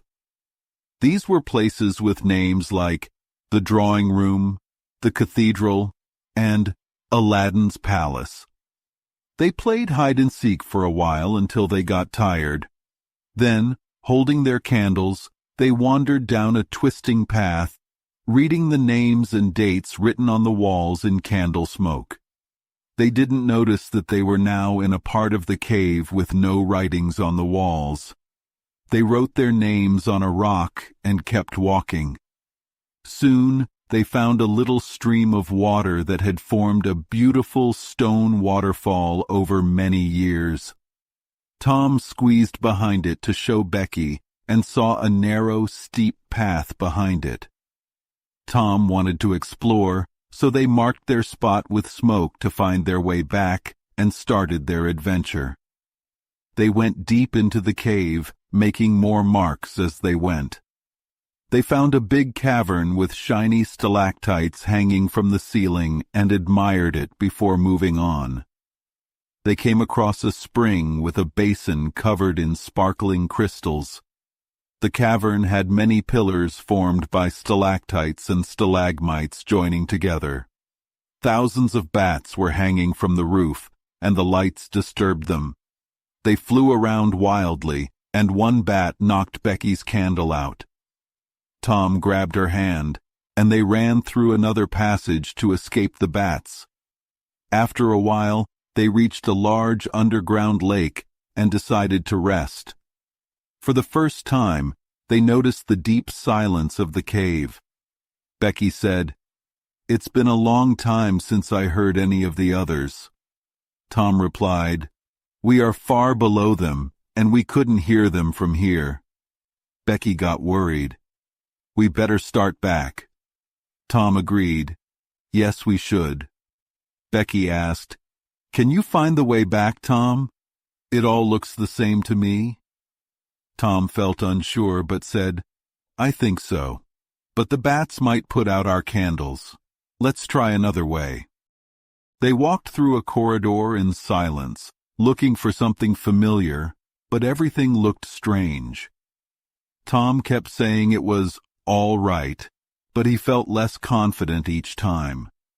They started turning into random passages, hoping to find their way. Tom kept saying it was all right, but the fear in his heart made the words sound like all is lost. Becky held on to him, crying and scared. Eventually Becky said, "Tom, let's go back the way we came. We're getting more lost." Tom listened for a moment and then shouted. The echoes sounded like mocking laughter. Becky begged him not to shout again, but Tom thought it might help them get found. He shouted again, but there was no reply. Tom realized he couldn't find their way back. He confessed, "Becky, I was such a fool. I didn't think we might need to come back. We're lost." Becky cried and blamed herself for leaving the others. Tom tried to comfort her, but she was too upset. She clung to him, and they sat together in their fear and regret. They wandered aimlessly, hoping to find the way out. Tom blew out Becky's candle to save it. showing the seriousness of their situation. Becky understood and lost hope again. They were very tired, but kept moving to avoid sitting down and giving up. Finally, Becky couldn't walk any further and sat down. They talked about home and their friends. Becky fell asleep, and Tom watched her peaceful face, which gave him some comfort. Becky woke up with a laugh, but then remembered where they were and groaned. Tom tried to keep her hopeful, saying they would find the way out.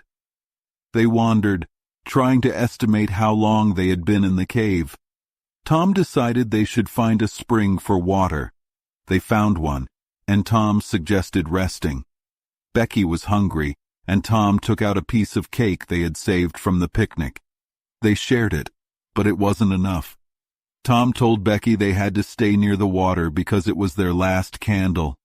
Becky cried, but Tom tried to comfort her.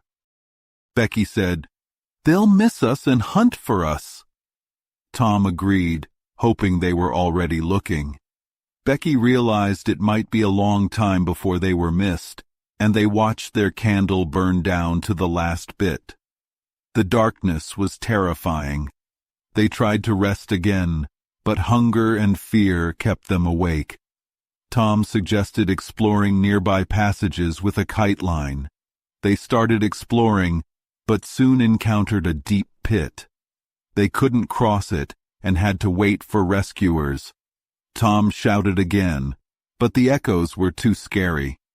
They returned to the spring, exhausted and hungry. Tom thought it must be Tuesday by now. He decided to explore another passage despite the risk of meeting Injun Joe. Becky was too weak and told Tom to go without her, but come back often. Tom kissed Becky and took the kite line, crawling through another passage. He was scared and hungry, but determined to find a way out.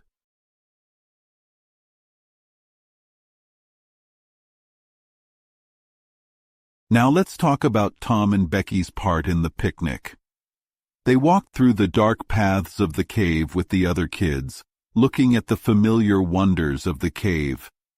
These were places with names like the drawing room, the cathedral, and Aladdin's palace. They played hide-and-seek for a while until they got tired. Then, holding their candles, they wandered down a twisting path, reading the names and dates written on the walls in candle smoke. They didn't notice that they were now in a part of the cave with no writings on the walls. They wrote their names on a rock and kept walking. Soon, they found a little stream of water that had formed a beautiful stone waterfall over many years. Tom squeezed behind it to show Becky and saw a narrow, steep path behind it.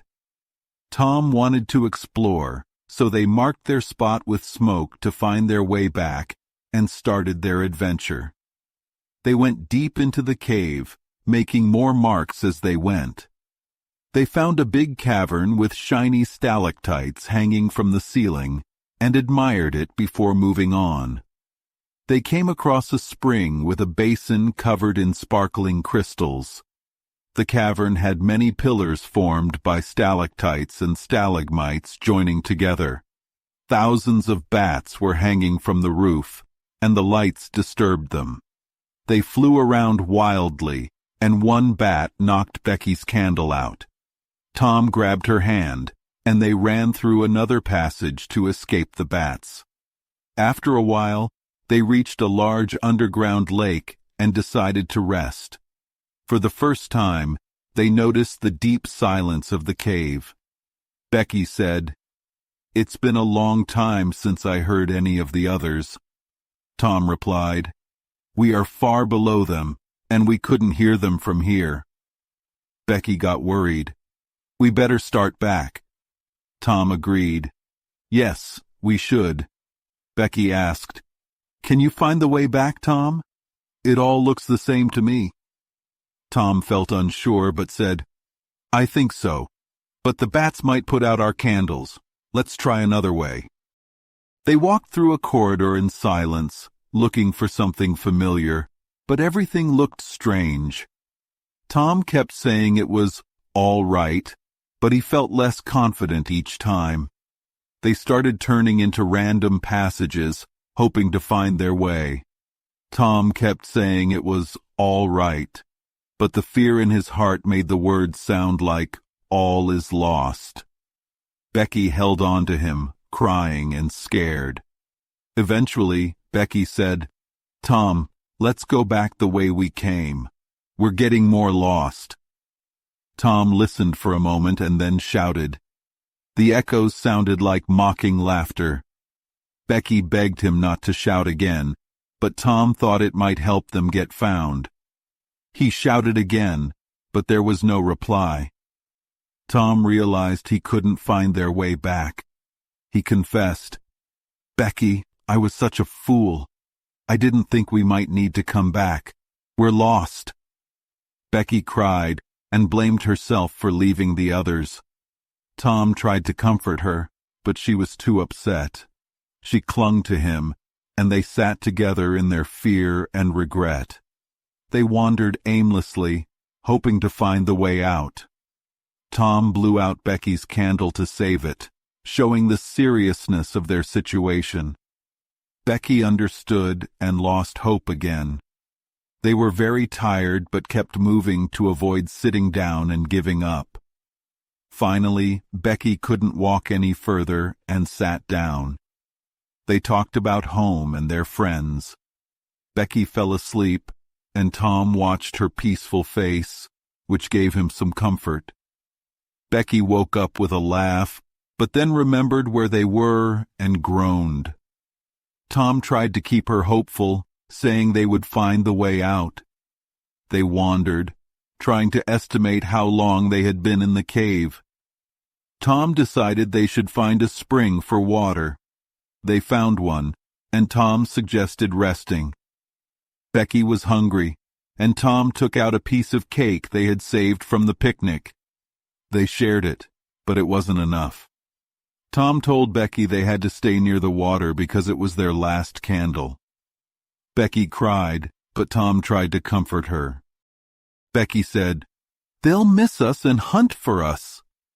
Tom agreed, hoping they were already looking. Becky realized it might be a long time before they were missed, and they watched their candle burn down to the last bit. The darkness was terrifying. They tried to rest again, but hunger and fear kept them awake. Tom suggested exploring nearby passages with a kite line. They started exploring, but soon encountered a deep pit.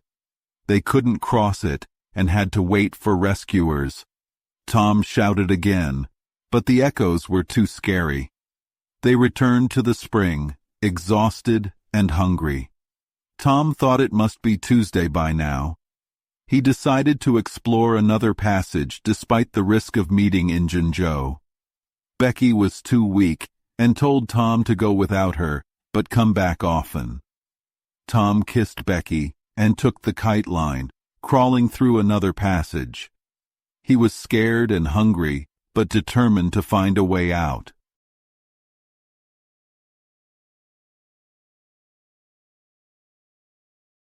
Within minutes, the news spread, and a dozen boats filled with men were heading to McDougal's cave, followed by a ferry boat packed with passengers. Tom Sawyer was in the boat with Judge Thatcher. When the cave door was unlocked, a sad sight met their eyes in the dim light. Injun Joe lay dead on the ground, his face close to the crack of the door, as if he had been staring longingly at the light and freedom outside. Tom felt sorry for him, knowing from his own experience how much Injun Joe had suffered. Despite his pity, Tom felt a great sense of relief and security, realizing how much fear he had been carrying since testifying against Injun Joe. Injun Joe's Bowie knife lay nearby, its blade broken. The door's foundation beam had been chipped and hacked with great effort, but the rock outside had prevented any escape. Even if the beam had been fully cut away, Injun Joe couldn't have squeezed under the door. He had hacked at the beam to pass the time and occupy his tortured mind. Normally, there would be bits of candle left by tourists, but there were none now. Injun Joe had eaten them. He had also caught and eaten a few bats, leaving only their claws. He had starved to death. Near him, a stalagmite had been broken off, and on its stump he had placed a stone with a hollow to catch drops of water that fell every 3 minutes. That drop had been falling for thousands of years and would continue to fall long after the events of history had faded. Tourists now stared longest at that stone and slow-dripping water, finding Injun Joe's cup more fascinating than any other wonder in the cave. Injun Joe was buried near the cave's entrance, and people came from nearby towns and farms to attend his funeral, bringing their children and food. They confessed that they had almost as good a time as they would have had at a hanging. This event stopped the petition to the governor for Injun Joe's pardon, which had been signed by many and supported by tearful meetings. The morning after the funeral, Tom took Huck to a private spot to have an important talk. Huck had already learned about Tom's adventure from the Welshman and the widow Douglas, but Tom had something new to share. Huck's face saddened, thinking he knew what it was. "You got into number 2 and found nothing but whiskey. No one told me it was you, but I figured it out. I knew you hadn't found the money because you would have told me. I always felt we'd never get that treasure." Tom replied, "I never told on that tavern keeper. The tavern was fine when I went to the picnic. Remember you were supposed to watch it that night?" Huck remembered, saying it seemed like a year ago. He then shared his adventure, following Injun Joe to the widow's. He warned Tom to keep it secret, fearing revenge from Joe's friends. Huck sighed and said, "Whoever took the whiskey in number 2 took the money too. It's gone for us." "Huck, the money was never in number 2, Tom revealed. Huck's eyes lit up as Tom explained, "The money's in the cave." Huck's excitement grew. "Tom, are you serious?" "Serious as ever? Will you help me get it?" "Of course, if we can find our way without getting lost." Tom assured him it would be easy. They gathered supplies, including bread, meat, pipes, bags, kite strings, and matches. Borrowing a skiff, they set off. Tom navigated by a white landslide mark on a bluff and led Huck to a hidden hole in the sumac bushes. Tom proudly showed the hidden entrance, planning to use it for their robber gang. They entered the hole, using kite strings to find their way.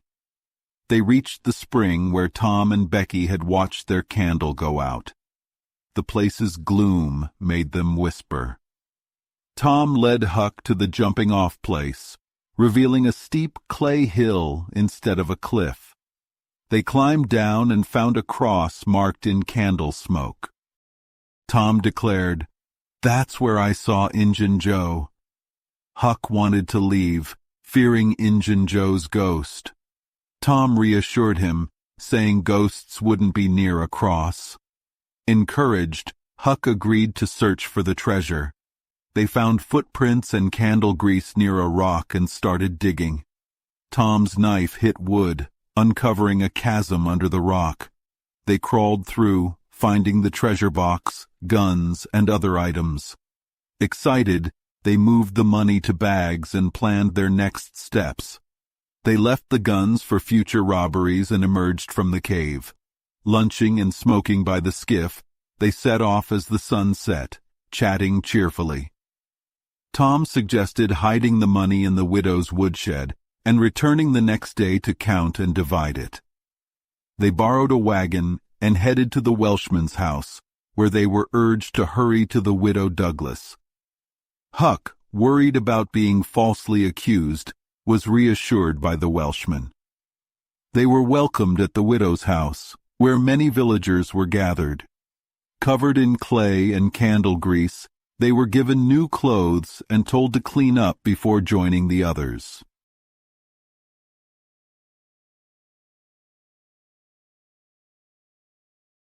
Huck said, "Tom, we can get out of here if we find a rope.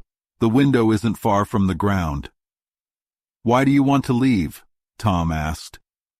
"Well, I'm not used to this kind of crowd. I can't stand it. I'm not going down there, Tom." "Oh, come on. It's nothing. I don't mind it. I'll take care of you." Sid appeared and said, "Tom, Aunt Polly has been waiting for you all afternoon. Mary got your Sunday clothes ready, and everyone's been worried. And what's that on your clothes? Grease and clay?" "Never mind that, Siddy. What's all this fuss about anyway?" "It's one of the widow's parties. This time it's for the Welshman and his sons because they helped her the other night. And guess what? I can tell you something if you want to know." "Well, what?" "Old Mr. Jones is planning a big surprise for everyone tonight. I overheard him tell Aunt Polly about it as a secret, but now everyone knows, even the widow.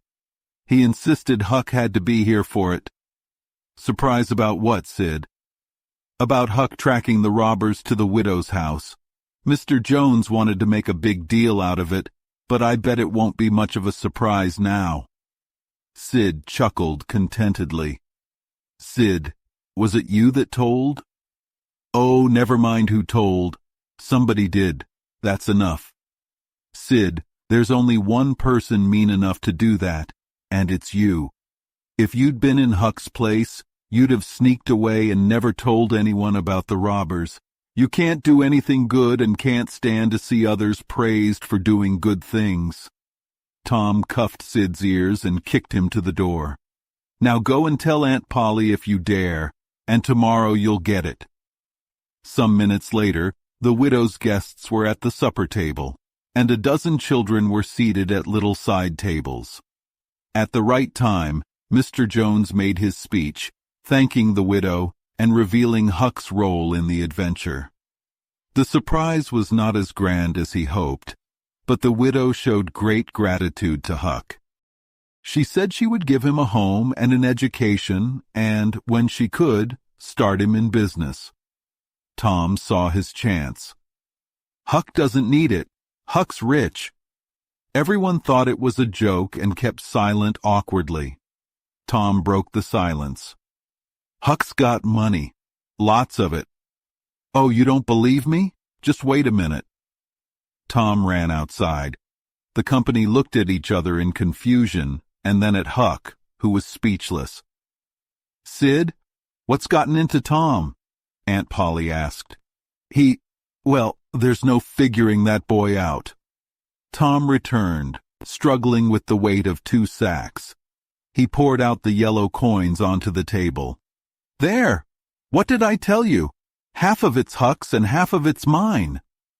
Everyone was shocked into silence, then demanded an explanation.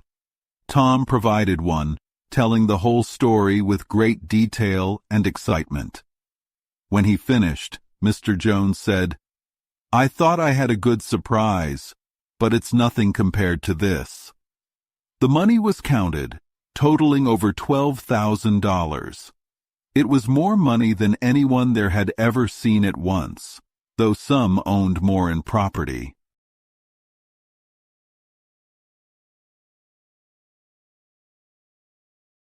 Tom and Huck's newfound wealth caused quite a stir in the small village of St. Petersburg. Such a large sum of money, all in cash, seemed unbelievable. People talked about it constantly, marveled at it, and it became the main topic of conversation. The excitement was so intense that many villagers nearly lost their wits. Every haunted house in the village and nearby areas was searched for hidden treasure, not by boys, but by serious grown men.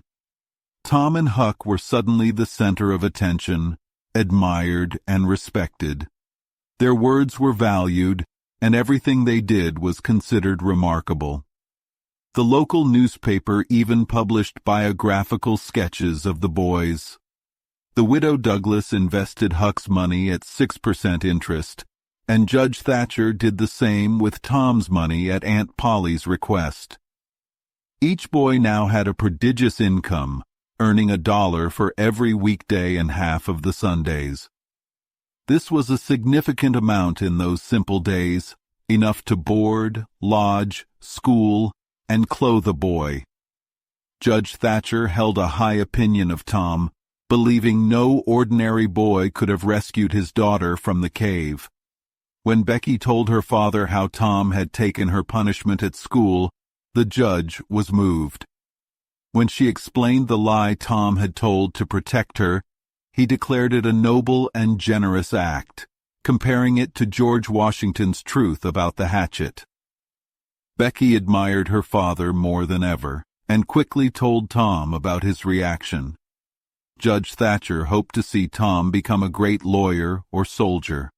He planned to ensure Tom was admitted to the National Military Academy and trained at the best law school. Huck's wealth and the widow Douglas's protection introduced him to society, much to his discomfort. The widow's servants kept him clean and neat, and he had to follow strict rules. Huck found this new life unbearable. He had to eat properly, attend church, speak properly, and follow a rigid schedule. After 3 weeks, Huck ran away. For 2 days, the widow and the townspeople searched for him, fearing he had drowned. On the 3rd morning, Tom found Huck hiding in an old hogshead near the abandoned slaughterhouse. Huck explained his misery to Tom, saying he couldn't stand the strict civilized life with the widow. He hated the routine and the lack of freedom. Huck wanted to return to his old, carefree life. Tom urged him to give it another try, promising that it would get easier. Huck was reluctant, but agreed to return to the widow for a month if Tom would let him join the robber gang. Tom agreed, and they planned to start the gang soon. Tom explained the initiation process, which involved swearing loyalty to each other and signing an oath in blood. Huck was excited about the gang and decided to stick with the widow in hopes of becoming a notorious robber one day. Conclusion. This story ends here because it is a history of a boy, and continuing further would make it a history of a man. When writing about adults, a story typically ends with a marriage, but when writing about children, it must stop where it can. Most of the characters in this book still live and are happy. Someday, it may be worth revisiting their stories to see what kind of men and women they became. For now, it is best to leave their futures unrevealed.